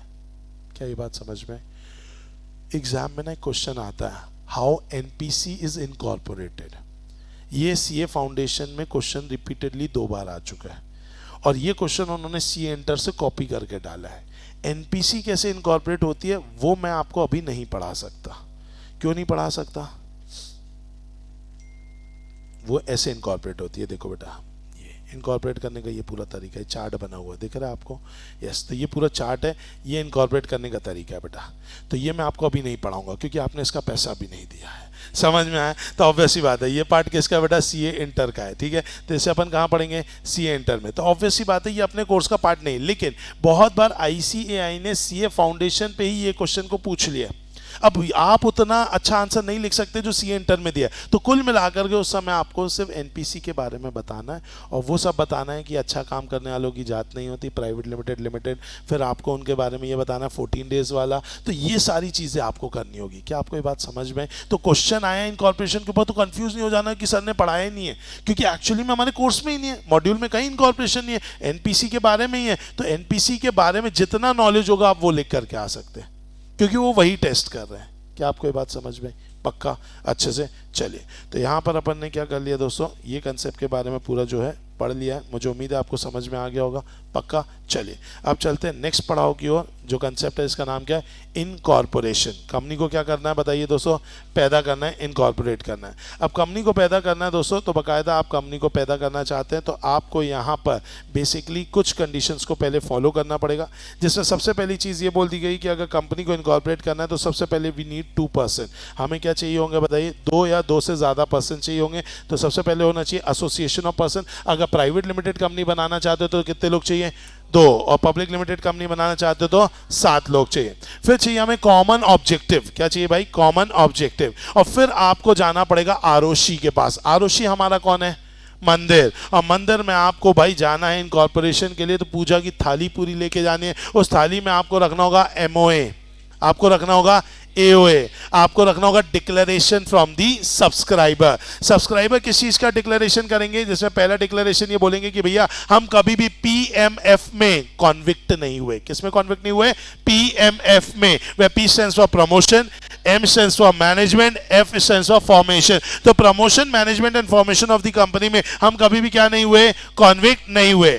साथ ही साथ हम पिछले 5 सालों में कभी भी गिल्टी ऑफ फ्रॉड नहीं पाए गए। हमने कोई फ्रॉडुलेंटली काम नहीं किया गया और हमने कभी भी पिछले 5 साल में गिल्टी ऑफ फ्रॉड नहीं पाए गए हैं। और जितने भी डॉक्यूमेंट यहाँ फाइल किए जा रहे हैं आरओसी को वो एकदम करेक्ट है। ये डिक्लेरेशन कौन देगा बताइए दोस्तों? सब्सक्राइबर। सही, सब्सक्राइबर कौन होते हो? पहले मेंबर्स जो कंपनी को बनाना चाहते हैं। वो 2 लोग इन केस ऑफ प्राइवेट कंपनी, 7 लोग इन केस ऑफ पब्लिक कंपनी। उन लोगों को अपन क्या बोलते हैं बताइए? सब्सक्राइबर्स। तो वो सब्सक्राइबर्स जो है वो लोग ये बताएंगे कि भैया हाँ सारे डॉक्यूमेंट जो है वो एकदम करेक्ट है। ये आपको देना पड़ेगा। तो पहले आप देंगे एमओए, दूसरा आप देंगे एओए, तीसरा आप देंगे डिक्लेरेशन फ्रॉम दी सब्सक्राइबर। इसके अलावा आपको देना होगा एक स्टेटमेंट, और ये स्टेटमेंट साइन किया जाएगा प्रोफेशनल लोग के द्वारा। और प्रोफेशनल अपने है 4 बेटा, सीए, सीएस, सीएमए, एडवोकेट। ये हो गए प्रोफेशनल। इनमें से चारों नहीं अफोर्ड कर पाओगे, चारों में से कोई एक।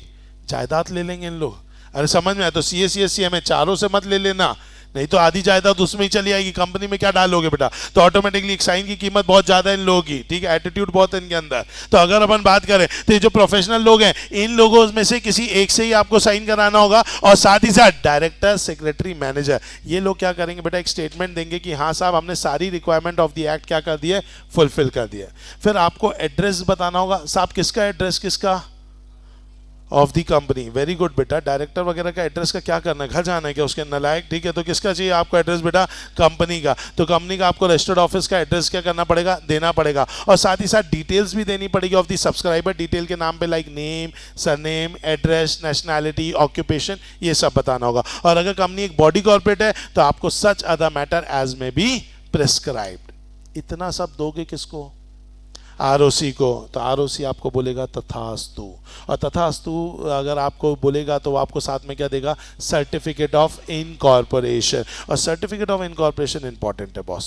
अगर हम बात करें, आप ये नहीं बोल सकते कि पार्टनरशिप जैसा सर्टिफिकेट ऑफ इनकॉर्पोरेशन इंपॉर्टेंट नहीं है। यहाँ पे इनकॉर्पोरेशन इंपॉर्टेंट है, क्योंकि कंपनीज एक्ट की डेफिनेशन बोलती है company means a company which is incorporated under this act. मतलब वो ये बोल रहा है जो लोग पूजा की थाली लेके जाएंगे, वहां से तथास्तु लेकर के आएंगे, वही क्या कहलाएंगे?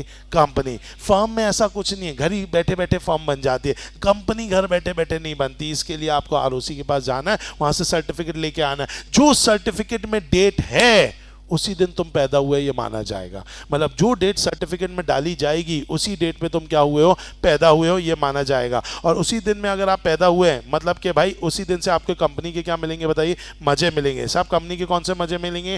पहला कि भाई आप बन जाएंगे एक बॉडी कॉर्पोरेट। क्या बन जाएंगे बताइए? Body corporate. आपका खुद का अपना क्या होगा, नाम होगा। फिर आप अपने ही नाम पे क्या करेंगे, काम करेंगे। आपका क्या होगा, परपेचुअल सक्सेशन। आपका क्या होगा, कॉमन सील। आप अपने ही नाम पे प्रॉपर्टी को अक्वायर करेंगे। आप अपने ही नाम पे क्या करेंगे, कॉन्ट्रैक्ट करेंगे। And you have got the capacity to sue and to be sued।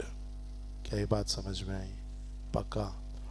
Exam का फेवरेट क्वेश्चन, अगर आपने इंफॉर्मेशन झूठी दी, जो भी डायरेक्टर है, मैनेजर है, प्रोफेशनल है, सब्सक्राइबर्स है, तो उनका क्या हाल किया जाएगा? तो information submitted to the RSC is false और इनकरेक्ट। अगर any person knowingly submits the false information he will be liable under section 447। जानबूझ के जिस भी व्यक्ति ने गलत इंफॉर्मेशन दी होगी, किसको, आरओसी को, तो भाई उस केस में वो लाइबल होगा अंडर सेक्शन व्हाट दोस्तों, 447। Any person who has given declaration including first director will also be liable. जिसने डिक्लेरेशन भी दी थी वो भी क्या होगा बताइए, लाइबल होगा। अच्छा, अगर कंपनी इनकॉर्पोरेट हो गई है, अगर कंपनी पैदा हो गई, बाद में पता चला कि तुमने फॉल्स इंफॉर्मेशन दी थी, तो अब क्या होगा? पहला काम होगा remove the name of the company. Company के रजिस्टर से कंपनी के नाम को क्या कर दिया जाएगा, अलग कर दिया जाएगा। दूसरा, मेंबर्स की लाइबिलिटी क्या की जा सकती है, अनलिमिटेड। फिर हो सकता है pass such order like change in the management, change in the MOA. जो गड़बड़ी हुई है उसको रेक्टिफाई कर देंगे, तुमने जो गलत चीज बोली है उसको ठीक करवा देंगे। तो क्या हो सकता है बताइए, pass such order like change in the management, change in MOA, change in terms, कुछ भी कर सकते हैं। या फिर pass such other order as it may deem fit. तो ये 4 ऑर्डर पास होते हैं। ये चारों चीज़ आपको मेरी बुक में यहाँ पर दिख जाएगी दोस्तों, जो कि 6th पॉइंट दिया हुआ है। ये 6 पॉइंट पे ये दिया हुआ है, वर्डिंग्स भी बहुत अच्छे से लिखी हुई है, यही आपको लिख करके आना है। और एग्जाम का ये क्या है, फेवरेट क्वेश्चन है। आईसीआई इनकॉर्पोरेशन में से हमेशा से ये क्वेश्चन ज़्यादातर पूछता हुआ आ रहा है, तो इसको थोड़ी इज्जत के साथ पढ़ना है। क्या ये बात समझ में आ गई? पक्का। इस तरीके से क्या कंप्लीट हो गया अपना इनकॉर्पोरेशन, समझ में? चलिए नेक्स्ट कंसेप्ट पर जाएंगे दोस्तों, डेट इज रिगार्डिंग व्हाट दोस्तों, शेयर्स। शेयर्स की बात की जाए दोस्तों, जैसा कि अपन जानते हैं दोस्तों, कंपनी के 2 प्रकार के शेयर्स होते हैं, पता है आपको। एक होता है इक्विटी शेयर और एक होता है प्रेफरेंस शेयर। इक्विटी शेयर मतलब उसके पास क्या है, ओनरशिप। ओनरशिप है मतलब क्या है, वोटिंग राइट्स। अब वोटिंग राइट्स के हिसाब से भी 2 प्रकार के इक्विटी शेयर्स है बेटा, एक है नॉर्मल और एक है डीवीआर। नॉर्मल शेयर्स का मतलब है यहाँ पे 1 शेयर पे कितना वोट मिलेगा, 1 वोट, और डिविडेंड आपको मिलेगा मान लीजिए दोस्तों क्या, X%। लेकिन डीवीआर की बात की जाए तो डीवीआर में क्या हो जाता है, 10 share is equal to 1 vote, और डिविडेंड जो मिलेगा आपको थोड़ा ज्यादा मिलेगा, that is X% plus Y%। Preference shares की बात की जाए दोस्तों, तो प्रेफरेंस शेयर्स में बोला गया कि भैया यहाँ पर आपको डिविडेंड जो है वो प्रायोरिटी पे मिलेगा, और क्या मिलेगा, फिक्स्ड मिलेगा। और रीपेमेंट की बात की जाए तो रीपेमेंट ऑफ कैपिटल भी आपको प्रायोरिटी में मिलेगा और फिक्स्ड मिलेगा, जो कि आपने मतलब फिक्स मतलब जो आपने इन्वेस्ट किया है वो आपको मिल जाएगा। बोलो क्या ये बात समझ में आई दोस्तों? पक्का, अच्छे से। चलिए अब शेयर्स में अगर बात की जाए दोस्तों, तो यहाँ पर अपन ने शेयर्स के बारे में अलग अलग क्लासिफिकेशन में पढ़ा था, और आपको ये हूबहू याद करना होगा। अलग अलग प्रकार के कैपिटल है, जैसे पहला कौन सा है, authorise capital, issued capital, subscribe capital, called up capital, paid up capital.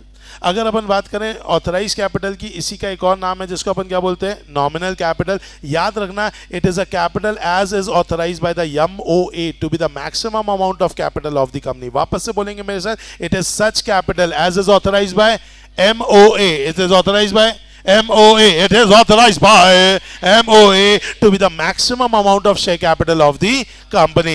It is the sum stated in the memorandum as the capital of the company with which it is to be registered. अगर हम बात करें, it is usually fixed at the amount which is estimated the company will need including the working capital and reserve capital. तो ये amount कहाँ से सोचा जाता है, ये देखा जाता है कि कंपनी को कितना पैसा आगे वर्किंग कैपिटल पे चाहिए, रिजर्व कैपिटल पे चाहिए, उसके हिसाब से नॉमिनल कैपिटल को सोचा जाता है। Next है issued capital, easy part. Issued capital means a capital which company issues from time to time for the subscription. It is a part of authorized capital which is offered by the company for subscription and includes shares allotted for consideration other than cash. किसी भी तरीके से आप जो shares दे रहे हैं, जो shares आप बांट रहे हैं, भले ही आप पैसे में बांटे या पैसे के अलावा किसी और चीज़ के लिए बांटे, किसी और चीज़ के लिए, एसेट, मशीन खरीदी 5 करोड़ की, कैश नहीं है 5 करोड़, क्या दे दिया, शेयर्स, तो ये भी किस में आएगा, इशूड कैपिटल में। फिर सब्सक्राइब कैपिटल, जितना इशू करते हो क्या उतना पूरा सब्सक्राइब हो जाए जरूरी है क्या, नो सर, तो it is a part of capital which is for the time being subscribe by the members of the company, it is a nominal amount of shares taken by the public. उसके बाद है called up capital, means such part of capital which has been called up for the payment. Paid up capital, it is amount paid और credited और paid on shares issued, it is equal to called up capital less calls in arrears. बोलो पक्का अच्छे से, चल। तो यहां पर अपन ने टाइप्स ऑफ कंपनीज देख लिया, इनकॉर्पोरेशन देख लिया, और क्या देख लिया, शेयर्स देख लिया। अब इसके बाद जो है वो सबसे बड़ा टॉपिक है हमारा, जिसका नाम क्या है दोस्तों, डेट इज हमारा एमओए और एओए। चलो, तो एमओए और एओए से अपन स्टार्ट करेंगे, ठीक है। हाफ एन आवर ये टॉपिक मोस्ट प्रॉब्ली चलेगा, हाफ एन आवर 40 मिनट्स। उसके बाद मैं आपको दूंगा एक लंच ब्रेक, ठीक है। चलो, अभी के लिए एक पावर ब्रेक ऑफ 1 मिनट, पानी वानी पीना है पी लो, सोते हुए बच्चे जाग जाओ, ठीक है। चलो, यहाँ तक के कोई डाउट है किसी बच्चे को तो पूछ सकते हैं। सर लंच ब्रेक कब मिलेगा, ओके बेटा आधे घंटे बाद मिलेगा। Dividend if shares then licence can be revoked, yes sir. उसके बाद फिर CA foundation student in November 21 batch, best teacher, oh thank you so much, भयंकर स्मार्ट लग रहा, वाह बहुत सही सर, थैंक यू सर। भयंकर स्मार्ट क्या होता है भाई, चलो ठीक है, थैंक यू सो मच, चलो ठीक है। चलो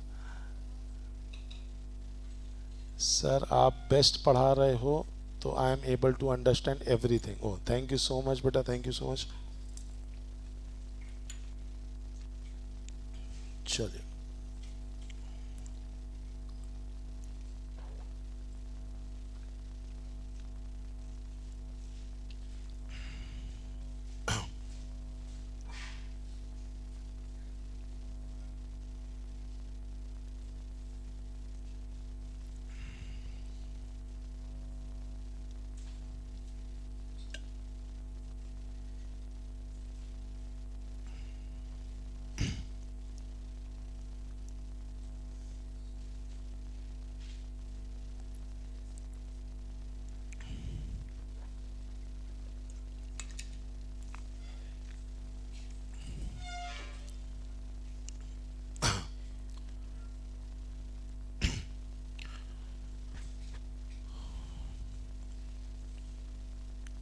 चलिए दोस्तों, हो गया।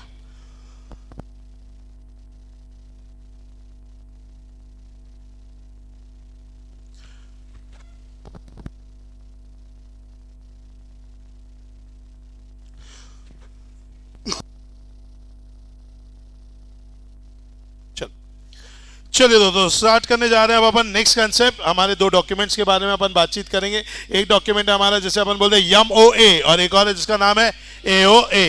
वेर एमओए का मतलब हो जाता है दोस्तों क्या, memorandum of association, and AOA का मतलब क्या हो जाता है, आर्टिकल ऑफ एसोसिएशन।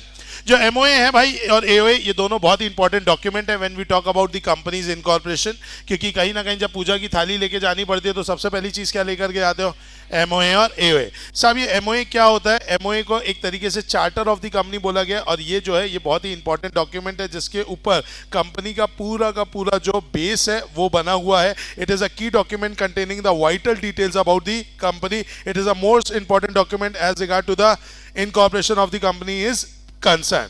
अब ये जो एमओए है भाई, इसको रजिस्टर कराना बहुत ज्यादा जरूरी है। मतलब आज एमओए अगर अपन बात करें तो आरओसी के पास अपन क्यों लेके जाते हैं, ताकि वो क्या हो सके बताइए, रजिस्टर हो सके। अब एमओए को रजिस्टर क्यों कराया जाता है, क्योंकि पहली चीज इसके अंदर कौन सा क्लॉज होता है, ऑब्जेक्ट क्लॉज।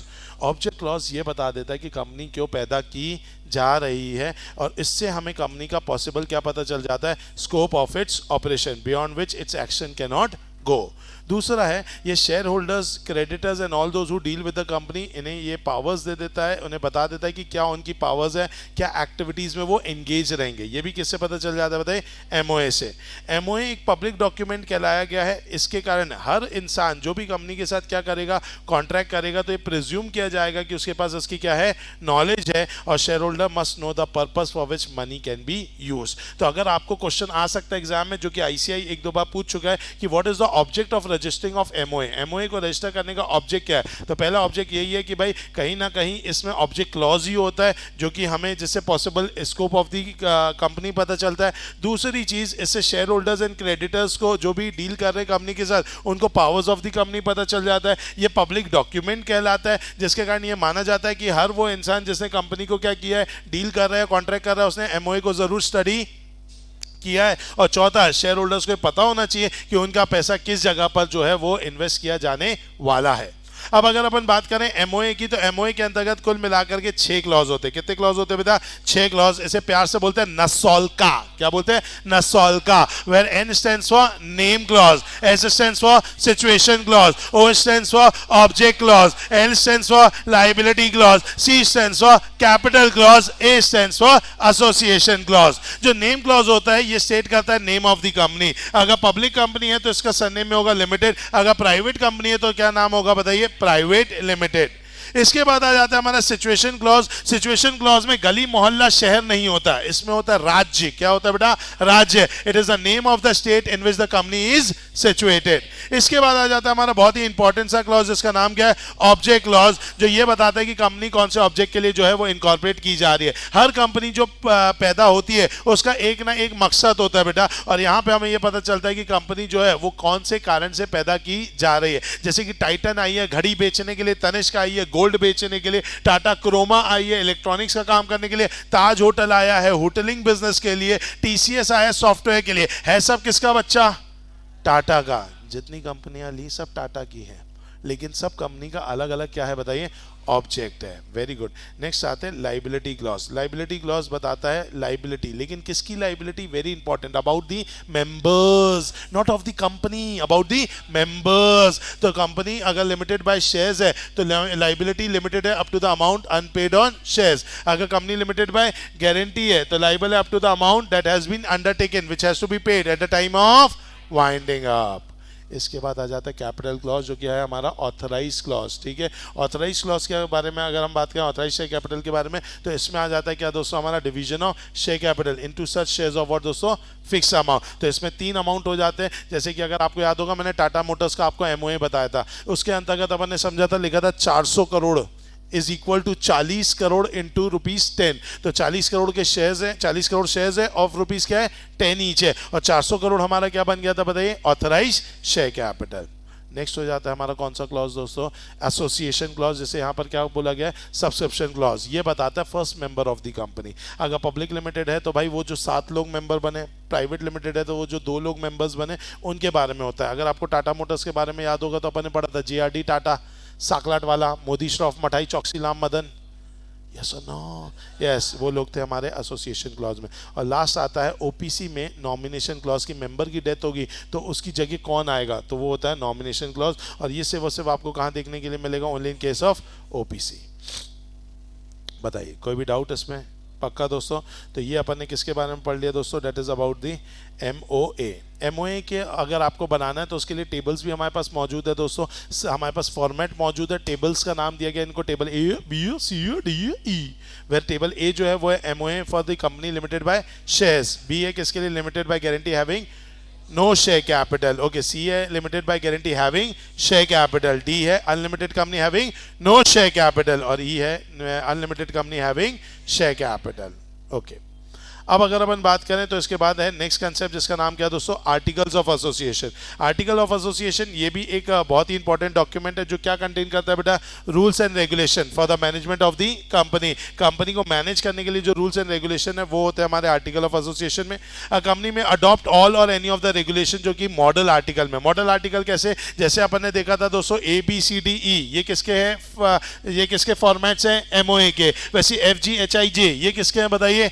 AOA के। तो अगर आप चाहें तो भाई अगर आप limited by company limited bye share वाली कंपनी है तो टेबल F है आपके लिए। लिमिटेड बाय गारंटी वाली कंपनी है हैविंग शेयर कैपिटल तो आपके लिए G है। Limited by guarantee company not having share capital तो आपके लिए H है।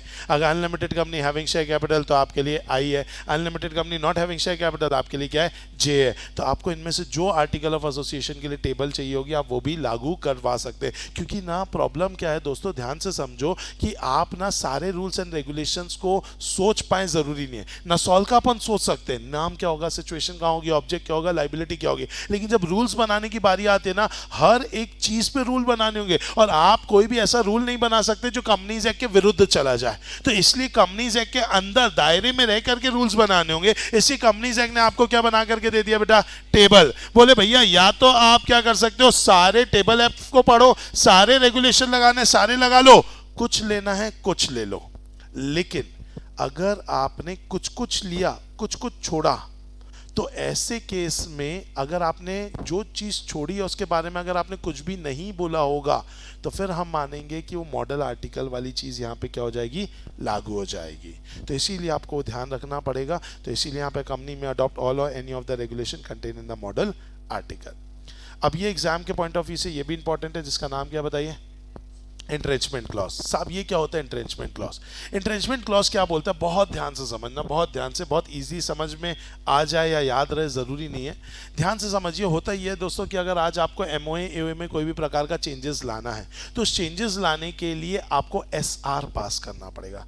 भाई आज सिंपल सी बात है, जैसे for example article of association में कोई पॉइंट दिया हुआ है, उस पॉइंट में कोई भी प्रकार का चेंज लाना है तो आप चेंज कर सकते हो, लेकिन क्या पास करना पड़ेगा, एसआर, स्पेशल रेजोल्यूशन। अब स्पेशल रेजोल्यूशन वाले केस में क्या प्रॉब्लम है, ये एसआर पास कहाँ होगा, मीटिंग में। मीटिंग में किसको बुलाया जाएगा, शेयर होल्डर्स को, और सारे शेयर होल्डर्स मीटिंग में जाते नहीं है। तो भाई मेन लोग पहुंच गए, कुछ दूसरे टाइप के लोग भी पहुंचे, ये सारे मेन लोग यहाँ बैठे हैं ज़्यादा तादाद में, जो कम तादाद में इधर पे बैठे हैं, मान लीजिए भाई ये वो लोग हैं जो नॉर्मल ऑर्डिनरी हमारी पब्लिक है, ये सब कंपनी से जुड़े लोग हैं, एम्प्लॉय, डायरेक्टर, उनके रिलेटिव। अब अगर कोई डायरेक्टर कोई पॉइंट बोल रहा है भैया ये चेंज करना है, तो ये लोग तो एकदम धड़ल्ले से बोल देंगे यस यस यस चेंज कर दो। तो एक्चुअली में यहाँ तादाद ज़्यादा है, 75% 80% लोग यहाँ बैठे हैं, तो ऑटोमेटिकली इन लोगों ने हाँ बोल दिया। इसका मतलब क्या हो जाएगा बताइए, कि भाई वो एसआर पास हो जाएगा। अब यहाँ ऑर्डिनरी पब्लिक बैठी है जिनको ये चेंज नहीं चाहिए था, तो ऐसे में क्या हो जाएगी, दिक्कत हो जाएगी। और यही जनरली सबसे बड़ी दिक्कत होती है। अब आर्टिकल्स में कुछ भी चेंज करना है तो वो एक तरीके से बहुत आसान है, बोलने के लिए एसआर है, लेकिन जनरल पब्लिक तो मीटिंग में आती ही नहीं, आती है तो बहुत कम आती है, जिस वजह से उनकी कोई सुनी नहीं जाती है। तो इसके लिए कंसेप्ट लाया गया एंट्रेंचमेंट क्लॉज। अगर कोई कंपनी चाहे तो अपने शेयर होल्डर्स को थोड़ा ज़्यादा अट्रैक्ट करने के लिए बोल सकती है कि हमारे यहाँ पर जो भी चेंजेस आते हैं इस पर्टिकुलर क्लॉज में, वो चेंजेस इतनी आसानी से नहीं आते, वो ओनली बाय पासिंग एसआर नहीं आएंगे, इसके लिए हम पास करते हैं एसआर से कुछ ज़्यादा, जैसे 80% यस या 90% यस या 95% यस या 100% यस। तो आप जब इस तरीके की बातचीत आर्टिकल में डाल देते हैं तो इससे आपकी कंपनी थोड़ी सी डिफरेंट दिखती है बाकी कंपनी से, जिसकी वजह से शेयर होल्डर्स का और रिलायबिलिटी बढ़ जाता है। किसमें, कंपनी में। Getting my point. तो ऑटोमेटिकली जब ये रिलायबिलिटी आपकी बढ़ जाएगी तो आपको फायदा ज्यादा होगा ना। तो इसके लिए यहां पर ये चीज बोल दी गई है कि भाई अगर हम बात करें तो यहां पर क्या कर सकते हैं, provides that the provision of the article may be altered only if condition more restrictive than to those applicable in case of SRR complied with. अब इस बात को आपको डालना पड़ेगा, इस बात को डालना पड़ेगा कि हम 100% यस से ही इस क्लॉज को चेंज करेंगे। इस बात को डालने के लिए आप कहां डालोगे, या तो eight the time of formation of the company, जब कंपनी फॉर्म हो रही थी, आर्टिकल बन रहा था, उसी में डाल देना कि ये वाला जो पर्टिकुलर पॉइंट है जिसको शेयर होल्डर बहुत ध्यान से देखते हैं, इस पॉइंट को हम इतनी आसानी से चेंज नहीं करेंगे, शेयर होल्डर को थोड़ा अट्रैक्ट करना है ना, तो इस पे अपन डाल देते हैं 100%। जब तक 100% यस नहीं आएगा इस पॉइंट को चेंज किया नहीं जाएगा। ये आप डाल दो eight the time of formation. लेकिन आपकी नींद बाद में खुली, आपको लगा नहीं यार eight the time of formation तो अपन नहीं डाल पाए, अब डालना चाहते हैं, अब डालना है तो भी डाल सकते हो। और उस क्लॉज को डालना है अगर आपको, तो आपको अमेंडमेंट लाना पड़ेगा, किसमें, एओए में। अगर आप पब्लिक लिमिटेड कंपनी है तो एसआर पास करके उस पॉइंट को डाल सकते हो। अगर आप प्राइवेट लिमिटेड कंपनी है तो आप सारे मेंबर्स की हाँ लेकर के उस पॉइंट को डाल सकते हो। ये मैं आपको किसके बारे में बता रहा हूं, पॉइंट डालने के लिए। चेंज करने के लिए जो आपको डालना हो, 80%, 85%, 90%, 100%, 200%, जो आपको डालना है वो आप अपने मन से डालो, लेकिन वो पॉइंट को डालना है उसके लिए यहां पर पब्लिक कंपनी एसआर पास करेगी और प्राइवेट लिमिटेड कंपनी में you have to take the consent of all the partners.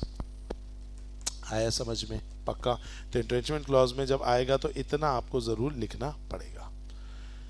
चलिए दोस्तों नेक्स्ट कंसेप्ट पर चलते हैं, that is known as what दोस्तों, डॉक्ट्राइंस। अब आया मेन खेल। डॉक्ट्राइंस अगर अपन बात करें दोस्तों तो तीन प्रकार के डॉक्ट्राइंस हैं जिनके बारे में हमारे कोर्स में चर्चा की गई है। एक है doctrine of ultra vires, doctrine of constructive notice, doctrine of indoor management. Doctrine of constructive notice अगर हम पहले बात करें तो ये जो एक ऐसा है कंसेप्ट है जो ये बोलता है कि भाई अगर आप कंपनी के साथ डीलिंग कर रहे हैं तो हम ये मान करके चलेंगे कि आपको कंपनी के एमओए और एओए की नोटिस मिल गई है, जानकारी मिल गई है। ये वाला जो डॉक्ट्राइन है it works in the favour of the company and it works against the outsider. ये माना जाता है कि जो आउटसाइडर डील कर रहा है कंपनी के साथ उसने बेसिकली किसको पढ़ लिया, एमओए को पढ़ लिया, एओए को पढ़ लिया, उसके बाद ही कंपनी के पास आया है क्या करने के लिए बताइए, कॉन्ट्रैक्ट करने के लिए, ट्रांजैक्शन करने के लिए। लेकिन अगर आपने नहीं पढ़ा है तो ये किसकी गलती है, आपकी गलती है। इसमें गलती आपकी निकाली जाएगी, इसीलिए ये वर्क करता है in the favour of the company and against the outsider. Once document are registered then it become a public document. कहाँ रजिस्टर्ड, ROCS, तो ये क्या बन जाता है, public document. Then every person dealing with the company has understood the provision correctly, ये माना जाता है। इसके लिए अपन ने एक बहुत ही अच्छा क्या पढ़ा था दोस्तों, केस पढ़ा था, याद होगा आपको दोस्तों, दैट इज हमने पढ़ा था वेंकटश, याद आ रहा है बेटा, वेंकट स्वामी वर्सेस रामा मूर्ति, ऐसा कुछ केस पढ़ा था क्या अपन ने, यस। तो कोटला वेंकट स्वामी वर्सेस रामा मूर्ति केस क्या था, आर्टिकल्स ऑफ अ कंपनी में लिखा है कि कोई भी डॉक्यूमेंट या डीड होगा it shall be sign by whom बेटा, एमडी साइन करेगा, दूसरा कौन साइन करेगा, सेक्रेटरी साइन करेगा, तीसरा वर्किंग डायरेक्टर साइन करेगा। एक मॉर्गेज डीड बनाई गई जिसको सिर्फ किसने साइन किया, सेक्रेटरी ने, और किसने साइन किया, वर्किंग डायरेक्टर ने। किसने साइन नहीं किया, एमडी ने साइन नहीं किया। और अब ये बोला गया कि ये जो मॉर्गेज डीड है ये कैसी है, इनवैलिड है। बोला भाई ऐसे कैसे इनवैलिड हो गई, बोले बॉस लिखा था कि एमडी साइन करेगा, सेक्रेटरी और वर्किंग डायरेक्टर, यहाँ पे साइन किसने किया, दो ही लोगों ने किया, तो ये तो गलत है। तो बोले मुझे आइडिया नहीं था, मम्मी कसम नहीं पता, कुछ नहीं हो सकता क्योंकि तुमने क्या नहीं पढ़ा, आर्टिकल नहीं पढ़ा। और हम तो ये मान करके चल रहे हैं कि अगर तुमने कंपनी के साथ ट्रांजेक्शन किया तो according to doctrine of constructive notice तुमने आर्टिकल को पढ़ा है, और जब पढ़ा नहीं है उसको समझा भी है। अब तुमने ये बेवकूफ़ी की तो ये तुम्हारी गलती है। It will work in favour of the company and against the outsider. So it was held that mortgage deed was invalid even though plaintiff has acted in good faith and money was utilized for the benefit of the company. कोई भी doubt? Next concept है doctrine of ultra vires. What do you mean by ultra, beyond, and what do you mean by virus, powers. तो beyond the powers जाकर के अगर company ने कोई भी क्या किया है, काम किया है। अब इनके पावर्स कहाँ लिखे हैं बेटा, MOA में, MOA में नसोल्का, नसोल्का का कैपिटल क्लॉज क्या बोलता है, ऑब्जेक्ट, ऑब्जेक्ट क्लॉज की capital clause, object clause. Object clause क्या बताता है, कंपनी का ऑब्जेक्ट क्या है। अब कंपनी का जो ऑब्जेक्ट है अगर आप उसके बाहर जाकर के कोई भी काम करते हैं तो बेसिकली माना जाता है कि आपने जो है भाई वो गलत काम किया है, और ऐसे केस में जो भी ट्रांजैक्शन आपने किया वो क्या मान लिया जाएगा, वॉइड एब इनिशियो। अच्छा, वो जो ट्रांजैक्शन वॉइड एब इनिशियो हो गया, इसका मतलब है इसमें अब डायरेक्टर की क्या आएगी, लाइबिलिटी आएगी, कंपनी की लाइबिलिटी नहीं आएगी, और साथ ही साथ उससे रेटिफाई भी नहीं किया जा सकता। मतलब जो काम अगर कंपनी के ऑब्जेक्ट क्लॉज के बाहर अगर किया जा रहा है और एक स्वर में सारे के सारे शेयर होल्डर आ जाओ बोले नहीं साहब जो किया वो सही है, तो तुम लॉ से बढ़कर के नहीं हो। लॉ ने बोला एमओए में जो लिखोगे वही ऑब्जेक्ट माना जाएगा कंपनी का। अगर तुमने ऑब्जेक्ट के बाहर जाकर के कोई भी काम किया और उसे बाद में एक स्वर में बोल दो कि नहीं नहीं जो किया वो एकदम सही है, तो सही मानने वाले नहीं है, तो इसका मतलब आप रेटिफाई भी नहीं कर सकते। अगर कोई भी डायरेक्टर कोई भी गलत काम कर रहा है जो कंपनी के स्कोप के बाहर जाकर के कर रहा है, तो उसके लिए उसके ऊपर क्या लगाया जा सकता है, इंजॉन्क्शन। क्या लगाया जा सकता है बताइए, इंजॉन्क्शन। अच्छा, मान लीजिए मैंने जो है वो गलत काम किया, कंपनी के बाहर जाकर के किया काम। अब मैं आपसे ये जानना चाहता हूं, लेकिन उसमें कंपनी को क्या आ गया, पैसा। अब कोई लड़ाई नहीं, कोई झगड़ा नहीं, कुछ नहीं हो रहा है। अब ये पैसा क्या डायरेक्टर रखेगा कि कंपनी रखेगी, कंपनी रखेगी। मतलब अच्छा हुआ तो कंपनी का, बुरा हुआ तो डायरेक्टर। यही दुनिया है बेटा, कुछ नहीं कर सकते। आया कि नहीं आया? आइए नेक्स्ट अगर अपन बात करें दोस्तों, तो यहाँ पर एक एग्जांपल मैंने बहुत अच्छे से दिया था कि Nata Classes entered into contract with mister X for construction of the building. क्या नाटा क्लासेस का काम है बिल्डिंग बनाना? नो सर, एमओए में लिखा था कि भैया हम सिर्फ क्या करेंगे, स्टूडेंट्स को पढ़ाएंगे। अब एक केस ये हो गया कि नाटा क्लासेस ने कंस्ट्रक्ट नहीं किया बिल्डिंग को, और एक्स केस करना चाहता है कि नहीं नाटा क्लासेस मेरी बिल्डिंग कंस्ट्रक्ट करके दो। क्या वो कर सकता है? No sir. क्यों नहीं कर सकता? क्योंकि हमारे ऑब्जेक्ट क्लॉज में ही लिखा नहीं है। बोल रहे साहब मेरे को नहीं पता ऑब्जेक्ट क्लॉज, तो भैया वो तुमको पता होना चाहिए because of doctrine of constructive notice. दूसरा, Nata Classes fail to construct the building and X want his 5 crore back. क्या उसको उसके 5 करोड़ मिलेंगे? नो सर, खा जाएंगे हम, है ना? बोलो हाँ, हाँ बोल दो बेटा एक बार, फिर देखो मैं कितना पैसा कमाता। अरे बताओ ना, ऐसा में तो हर कोई ये करेगा ना, अपने आप को गलत गलत चीजें। भाई मेरे ऑब्जेक्ट क्लॉज में तो कुछ भी नहीं लिखा है मान लो, लेकिन मैं पोर्ट्रे करूंगा कि नहीं नहीं आओ ये काम कर लेते हैं, आप लोगों से पैसा इकट्ठा करूंगा, बाद में पैसा लेके बैठ जाऊंगा। फिर जब भी आप आओगे आपके मुंह पे क्या दिखाऊंगा? MOA। मैं बोलूंगा देखो ऑब्जेक्ट क्लॉज लिखा ही नहीं था, तुमने नहीं पढ़ा, तुम्हारी गलती। ओ बाय बाय। क्या ऐसा करके मैं आपको ऐसा कर दूंगा क्या? नहीं ना बेटा, क्या मुझे आपका पैसा वापस करना ही पड़ेगा? यस, आप कंस्ट्रक्शन के लिए मुझे नहीं बोल सकते, लेकिन आपके जो 5 करोड़ रुपए है आप उसके लिए तो जरूर बोल सकते हो। नेक्स्ट, नाटा क्लासेस ने कंप्लीट कर दिया construction and x paid the amount. कोई दिक्कत है क्या?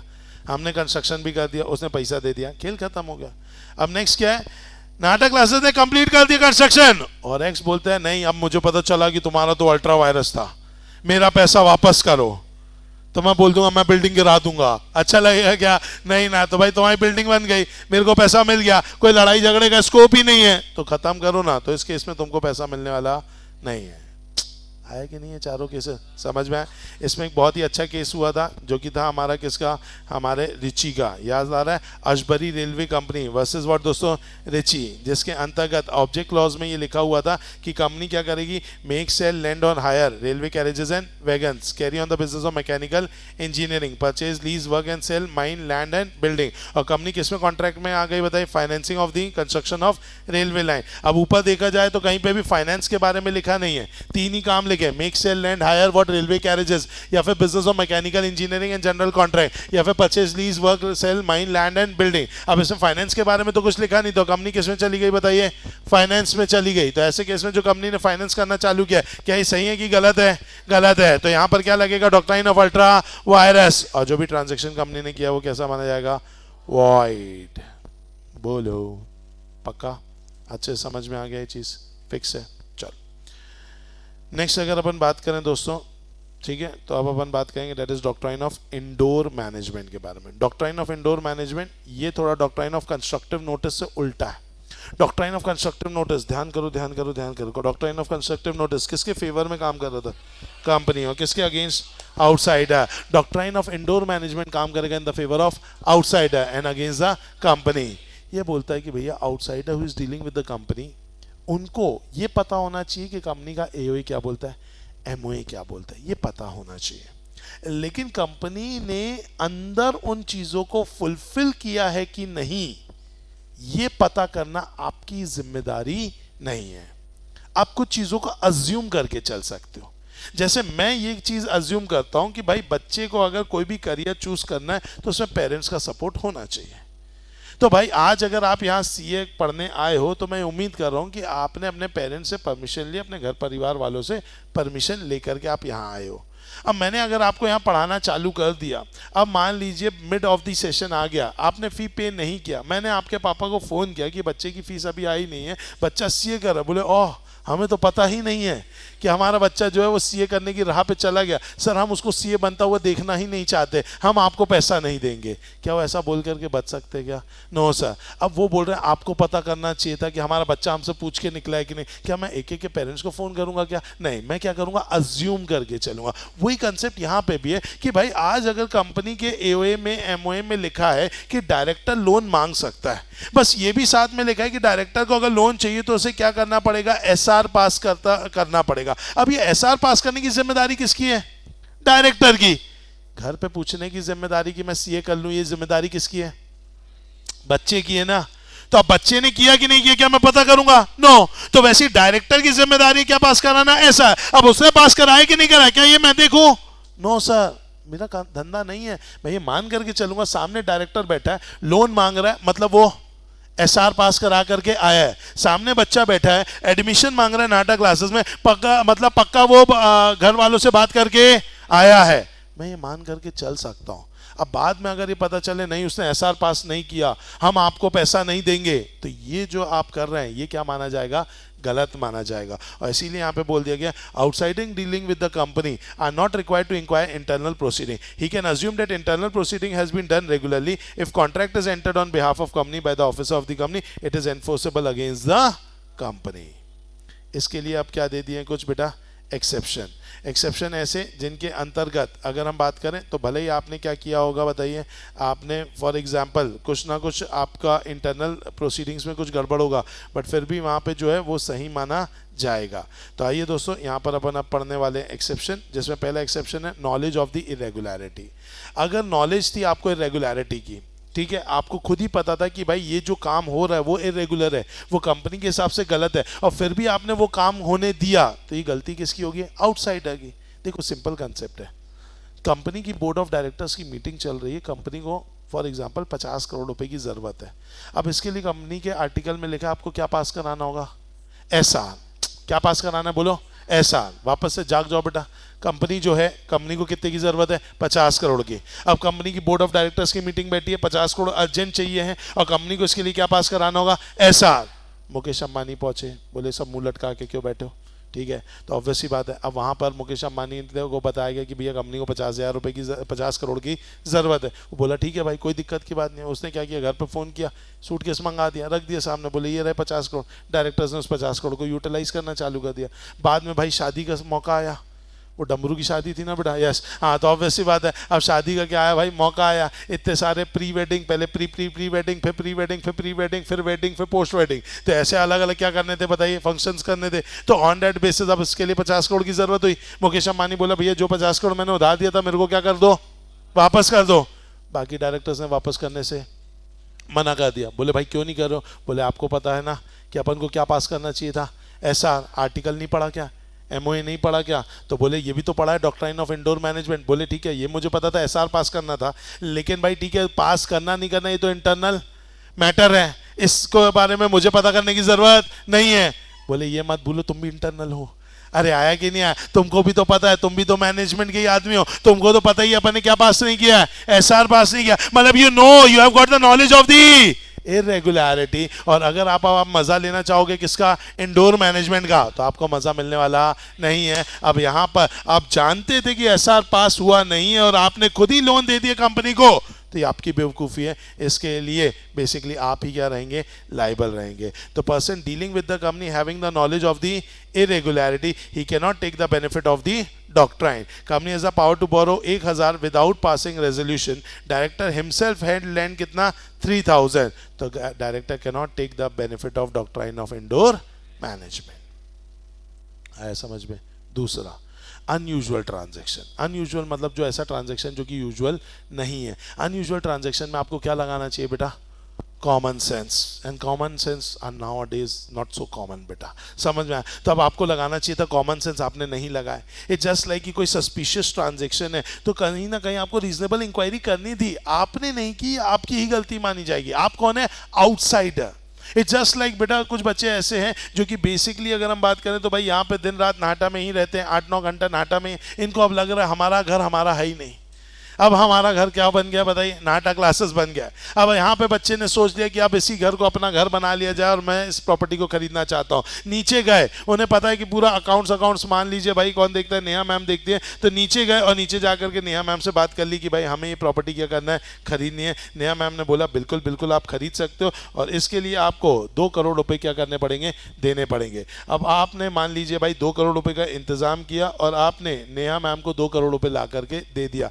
नेहा मैम ने आपको बोला ठीक है बॉस, तो आप बेसिकली अभी एडवांस में 1 करोड़ आपने दिया मान लो, और बोले 1 करोड़ में जो है पेपर्स आपको देंगे, तब आप 1 करोड़ दे देना। अब फॉर एग्जांपल आपने 1 करोड़ नेहा मैम को दिया, नेहा मैम घर गई, कभी लौट के नहीं आए, लेकिन आप दूसरे दिन जरूर आ गए बेटा। कितने रुपए लेकर के? बचा हुआ 1 करोड़ रुपए लेकर के। और अब आप इस उम्मीद में कि आपको क्या मिलेंगे? प्रॉपर्टी के पेपर्स। अब आप मुझे बताइए, आप मुझसे डिमांड कर रहे हैं कि साहब प्रॉपर्टी के पेपर दे दीजिए, 1 करोड़ रुपए ये रखिए और प्रॉपर्टी के पेपर दे दीजिए। मैंने आपको देने से क्या कर दिया? मना कर दिया। अब आप बोल रहे नहीं साहब आपको देना ही पड़ेगा। मैंने बोला भाई लेकिन किस बात के? बोले हमने बात कर ली थी नेहा मैम से, उन्होंने 2 करोड़ बोला था, 1 करोड़ उनको एडवांस दे दिया, 1 करोड़ ये रहे, मैंने अपने हिसाब से पूरा काम कर दिया, मुझे मेरे पेपर्स चाहिए, क्या आपको पेपर्स मिलेंगे? No sir. अब मैं बोल रहा हूँ भाई यहाँ पर आपने बेसिकली सही इंसान से बात नहीं की। बोले साहब मैंने पूरा आर्टिकल पढ़ लिया था, आर्टिकल में कहीं नहीं लिखा है कि हमें प्रॉपर्टी के लिए किससे बात करनी है। तो भाई हम हमेशा बात करते हैं नेहा मैम से, फीस उनको देते हैं, उनसे लेते हैं, सारे कम्युनिकेशन फाइनेंस के उनके साथ हुए, तो हमने प्रॉपर्टी का भी के लिए बात भी किससे कर ली? उन्हीं से कर ली। क्या उनसे करना सही है कि गलत है? गलत है। You must have used common sense, that is nonsense बेटे। तो अगर अपन बात करें तो इसीलिए अगर सस्पिशियस ग्राउंड है जो सराउंड कर रहा है ट्रांजैक्शन को और पर्सन ने अगर रीजनेबल इंक्वायरी नहीं की है तो ये गलती किसकी है बेटा, उस व्यक्ति की, और उसके लिए वही क्या रहेगा, लायबल होगा। Mister x entered into contract for the purchasing the company property with the accountant of the company, किससे बातचीत कर ली उसने, accountant of the company, no benefit of direct of doctrine of Indo management will be granted as he must have made reasonable inquiry। क्या आपको ये बात समझ में आ गई? चलिए अब आते हैं किसमें दोस्तों, नेक्स्ट कंसेप्ट पे। Next concept is forgery. बहुत ही खतरनाक कंसेप्ट है दोस्तों, इसमें आपकी रूह कांप जाएगी बेटा, समझ में आए? यस, एक कंसेप्ट होता है जिसे अपन जानते हैं दोस्तों, फ्रॉड। फ्रॉड का मतलब होता है कि वहां पे क्या नहीं होती है बताइए, कंसेंट फ्री नहीं होती। फॉर्जरी ऐसा कंसेप्ट है जहां पे कंसेंट ही नहीं होती। तो कंसेंट अगर आपकी नहीं है और आपका कॉन्ट्रैक्ट हो गया है, लाइक चेक में फर्जी जो साइन होते हैं वो फ्रॉड नहीं है, वो है फॉर्जरी। आपने एक चेकबुक का, एक चेक मेरी चेकबुक का आपके हाथ लग गया, आपने अपने नकली साइन, मतलब मेरे ही नकली साइन आपने किए और एक अमाउंट निकालने की कोशिश किया, तो ये जो चेक है ये फ्रॉड नहीं है, ये है फॉर्ज्ड चेक। ये क्या है, फॉर्ज्ड चेक, क्योंकि आपने वो काम किया है जो एक्चुअली में बिना कंसेंट के हुआ है। तो यहाँ पे कंसेंट फ्री या अनफ्री की बात नहीं है। आप धोखाधड़ी में मेरे से साइन करा लेते, वो बात अलग है कि आपने बोला सर ये कुछ शीट से इस पे साइन करना और बीच में एक चेक रख दिया, तो ये बात अलग है। ये क्या हो गया, फ्रॉड। खुद ही मेरे हिसाब से क्या कर रहे हो, अपना साइन बना रहे हो बेटा कॉपी करके, तो ये जो आप काम कर रहे हो इसे अपन क्या बोलेंगे बताइए, फॉर्जरी। फॉर्जरी को लेकर के लॉ के जितने भी आंसर्स है सब उल्टे हैं। उल्टे हैं मतलब अगर हम बात करें तो एक प्रैक्टिकल अपन ने पार्ट इस पर अपने क्लास में काफी डिस्कशन किया था कि जिस चीज में अगर मेरा नाम ही नहीं है, मतलब मैंने कुछ वो काम किया ही नहीं है, और अगर मेरा नाम लगाया जाए तो क्या अपन कभी उस बात को एक्सेप्ट करते क्या? No sir. आज आप लोग 3 दोस्त है बेटा, और मान लीजिए बेटा बीच में एक है कोमोलिका। कौन है बेटा? कोमोलिका टाइप की। अब आप मुझे बताइए, इसने ए बी सी है, अब बी ने आपका नाम, आप हैं ए, आपका नाम लेकर के सी को बहुत गंदा गंदा बोला कि भाई ए जो है वो तुम्हारे बारे में ऐसा ऐसा बोलता रहता है, ये है वो है। सी आपके पास आया, लड़ भिड़ गया, और अब हुआ ये बातचीत हुई कि भाई अब सी बोल रहा है कि भाई ठीक है यार अपन दोस्त रहने को तैयार है, लेकिन ए को बोलो कि मुझे क्या बोलेगा, सॉरी बोलेगा, उसने मेरे बारे में गंदा गंदा बोला। आप मुझे बताओ, यहाँ पर आपने कुछ भी गंदा बोला नहीं है, कुछ भी आपने उसके बारे में बातचीत बोली नहीं है, तो मैं जानना चाहता हूँ कि आप सॉरी बोलोगे? भाई रिश्ते टूट जाएंगे, क्या रिश्ता बचाने के लिए सॉरी बोलोगे? नो सर, आप अभी भी नहीं बोलोगे, क्योंकि आप यही बोलोगे भाई थोड़ा बहुत भी बोला होता ना, हल्का फुल्का भी बोला होता, गलती से भी बोला होता तो सॉरी बोल देते। अपन ने तो एक शब्द भी उसके बारे में नहीं बोला, और फिर अगर सॉरी बोलने को बोला जाए तो अपन बोलने वाले नहीं है। वही चीज़ लॉ में भी है। लॉ बोलता है कि जिस चीज़ में अगर किसी पर्टिकुलर पर्सन का कंसेंट नहीं है तो वहाँ पे कॉन्ट्रैक्ट नहीं बना, मतलब नहीं बना, इसके लिए आप कुछ नहीं कर सकते। एग्जाम्पल बहुत सिंपल सा है दोस्तों, फॉर्जरी का जो एग्जाम्पल यहाँ पे केस स्टडी दी गई है, और वो केस स्टडी के हिसाब से क्या हुआ था बॉस कि यहाँ पर एक सेक्रेटरी था कंपनी का, उसने क्या कर दिया, एक गलत क्या बना करके दिया बताइए, शेयर सर्टिफिकेट। और शेयर सर्टिफिकेट में उसने क्या किया, जब भी कॉमन सील लगानी पड़ती है, और वहां पे आर्टिकल ऑफ दी कंपनी में लिखा था कि भैया आपको क्या करना पड़ेगा, 2 डायरेक्टर और 1 सीएस के क्या होंगे, साइन होंगे। तो भैया उसने शेयर सर्टिफिकेट बना करके दिया common seal of the company में, सेक्रेटरी ने अपना साइन कर दिया, लेकिन जो 2 डायरेक्टर का साइन करना था उसे क्या कर दिया, फॉर्ज कर दिया, मतलब खुद ही उसने फर्जी साइन कर दिया, और उठा करके ये शेयर सर्टिफिकेट किसी एक इंसान को दे दिया। अब वो इंसान जिसको इसके बारे में पता ही नहीं है कि भाई वो दोनों लोग जो साइन करते हैं वो जेन्युइन कितना साइन करते हैं, लाइक आपको थोड़ी ना पता कि एक्स और वाई कैसा साइन करते हैं, वो तो डायरेक्टर है कंपनी के, आप कभी उनसे मिले नहीं, देखे नहीं, तो आपको क्या पता कि वो लोग कैसा साइन करते हैं। आपने विश्वास कर लिया कि ठीक है भाई सेक्रेटरी ने साइन करके लाके दिया है, मतलब अंदर से तो एकदम सही होगा, आपने लिया, आप आगे बढ़ गए। अब बाद में पता चला कि भाई वो जो शेयर सर्टिफिकेट है वो क्या है, गलत है, क्योंकि इसमें दोनों डायरेक्टर के साइन क्या है बताइए, फॉर्ज्ड है। अब आपको ना डिविडेंड मिल रहा है, आपको ना मीटिंग का नोटिस मिल रहा है, ना आपको वोट करने मिल रहा है। बाद में पता चल रहा है आपका नाम तो रजिस्टर ऑफ मेंबर में ही नहीं है। आप पहुंच गए कंपनी के ऊपर, और कंपनी के ऊपर अब आप केस करना चाहते हो कि भैया ये मेरे साथ गलत हुआ, मैंने पैसा भी दिया, मेरे पास शेयर सर्टिफिकेट भी है, लेकिन शेयर सर्टिफिकेट में क्या है, साइन जो है वो डायरेक्टर्स के नहीं है। अब डायरेक्टर बोल रहे भैया हमारे साइन ही नहीं है, हम कहां से इसको क्या कर ले, अपना मान ले। आपका कहना ये कि साहब आप ही का ही सेक्रेटरी, उसने ही बना करके दिया है, उसने फर्जी साइन किया, आप जानो आपका सेक्रेटरी जाने। It is a indoor management part, it is a internal management part, मुझे इसके लिए लाइबल मत करो। तो बिल्कुल बेटा एकदम फैक्ट है ये बात कि भाई उनके एम्प्लॉय ने गलती की, उनके एम्प्लॉय ने गलत काम किया, तो वो क्या होना चाहिए, कंपनी लायबल होनी चाहिए, एम्प्लॉय लायबल होना चाहिए। लेकिन लॉ मेकर ने बोला भैया this is a case of forgery, और forgery leads to nullity. Nullity मतलब जीरो, मतलब उस कॉन्ट्रैक्ट की कोई इज्जत नहीं है, वो शेयर सर्टिफिकेट की कोई इज्जत नहीं है। तो इसके लिए कंपनी क्या नहीं करेगी बताइए, उसको ना डिविडेंड देगी, ना ही उसको ईजीएम का नोटिस देगी, ना ही कुछ करेगी। हाँ, ये व्यक्ति क्या कर सकता है, सेक्रेटरी को पकड़ के अपना पैसा ले सकता है। तो यहां पर क्या बोल दिया, it means nullity, there is no acceptance at all, hence there is no agreement at all, so outsider can not deny its liability. Forgery is regarded as nullity. क्या ये बात समझ में आई दोस्तों? पक्का। तो ये हमारे केसेस थे, किसको लेकर के दोस्तों, डेट इज हमारे इंडोर मैनेजमेंट को। तो ये सारे डॉक्ट्राइन्स अपन ने देख लिए। बताइए कोई भी डाउट है इसमें दोस्तों? पक्का, अच्छे से चलिए। अगर हम बात करें लेटेस्ट हमारे पास जो आरटीपी है, अगेन एक बार आते जस्ट एक बार देख लेते हैं। क्या आपको पता है मैंने आपके आरटीपी का भी एक वीडियो बनाया है? यस, क्या आपने देखा है? ओके। तो अगर अपन बात करें इसमें देखेंगे, पहला क्वेश्चन किसके रिगार्डिंग दे दिया है यहाँ पे, होल्डिंग सब्सिडी। आइए फटाफट थोड़ा सा देख लेते हैं बेटा, कोई दिक्कत नहीं है, बस संभालो अपने आप को, 5 मिनट की बात है बेटा, ठीक है। आइए, BC private limited and its subsidiary KL limited are holding 90,000 and 70,000 shares in PQ private limited. The paid up capital of PQ private limited is कितना, 30 lakh, 3 lakh equity share of ₹10 each. Analyze with reference to the provision of the Companies Act whether PQ Private Limited is a subsidiary of BC Private Limited। तो पहला आपसे question पूछा गया है, PQ Private Limited जो है क्या वो सब्सिडरी किसकी, BC की। अब BC जो है उसके नीचे कौन आता है, KL, और अगर हम बात करें उसी के साथ कौन आ रहा है, PQ। अगर PQ की बात की जाए तो 3 लाख है, और अगर दोनों को मिलाएं 90,000 और 70,000 तो कितना हो रहा है, 1,60,000। मतलब अगर देखा जाए BC का खुद का 90,000 है, उसके बच्चे का भी 70,000 है, तो ये भी BC का ही हो गया। तो टोटल एक तरीके से BC कितना इन्वेस्ट किया हुआ है, 1,60,000 किसमें, PQ में, और PQ में कितना है, 3 लाख, मतलब 50% से ज्यादा। तो ऑटोमेटिकली BC क्या बन जाएगा, होल्डिंग कंपनी, और PQ बन जाएगा क्या, सब्सिडी कंपनी। तो पहला क्वेश्चन क्या पूछा इन्होंने, whether PQ private limited is a subsidy of BC, answer is yes. What would be your answer, KL private limited is holding 1,60,000 shares in PQ private limited and no shares are be held by BC private limited and PQ private limited. क्या बोल रहा है बताइए यहाँ पर, कि अगर KL private limited जो कि क्या है, बच्चा है, किसका बच्चा है, BC का बच्चा है, तो भाई KL ने ही 1,60,000 किसमें लगा दिया है, PQ में। तो आप पूछ रहे हैं क्या आपका आंसर डिफरेंट हो जाएगा क्या? नो सर, क्योंकि जो अगर देखा जाए जो बच्चे का है वही किसका है, पापा का है। तो अगर मैं for example KL private limited हूँ, अगर मैं एक कंपनी का होल्डिंग हूँ, तो उसी कंपनी का होल्डिंग कौन होगा, ऊपर वाला कंपनी भी होगा। तो इसमें मेरा आंसर चेंज होने वाला नहीं है। क्या ये बात समझ में? चलिए नेक्स्ट, बहुत शानदार question. Narendra Motor Limited is a government company. Shah Auto Private Limited have a share capital of 10 crore in the form of 10 lakh shares of rupees कितना each, 100 each. Narendra Motor is holding कितना, 5,05,000 shares in Shah Auto Private Limited. Shah Auto Private Limited claim the status of a government company, advise as a legal adviser.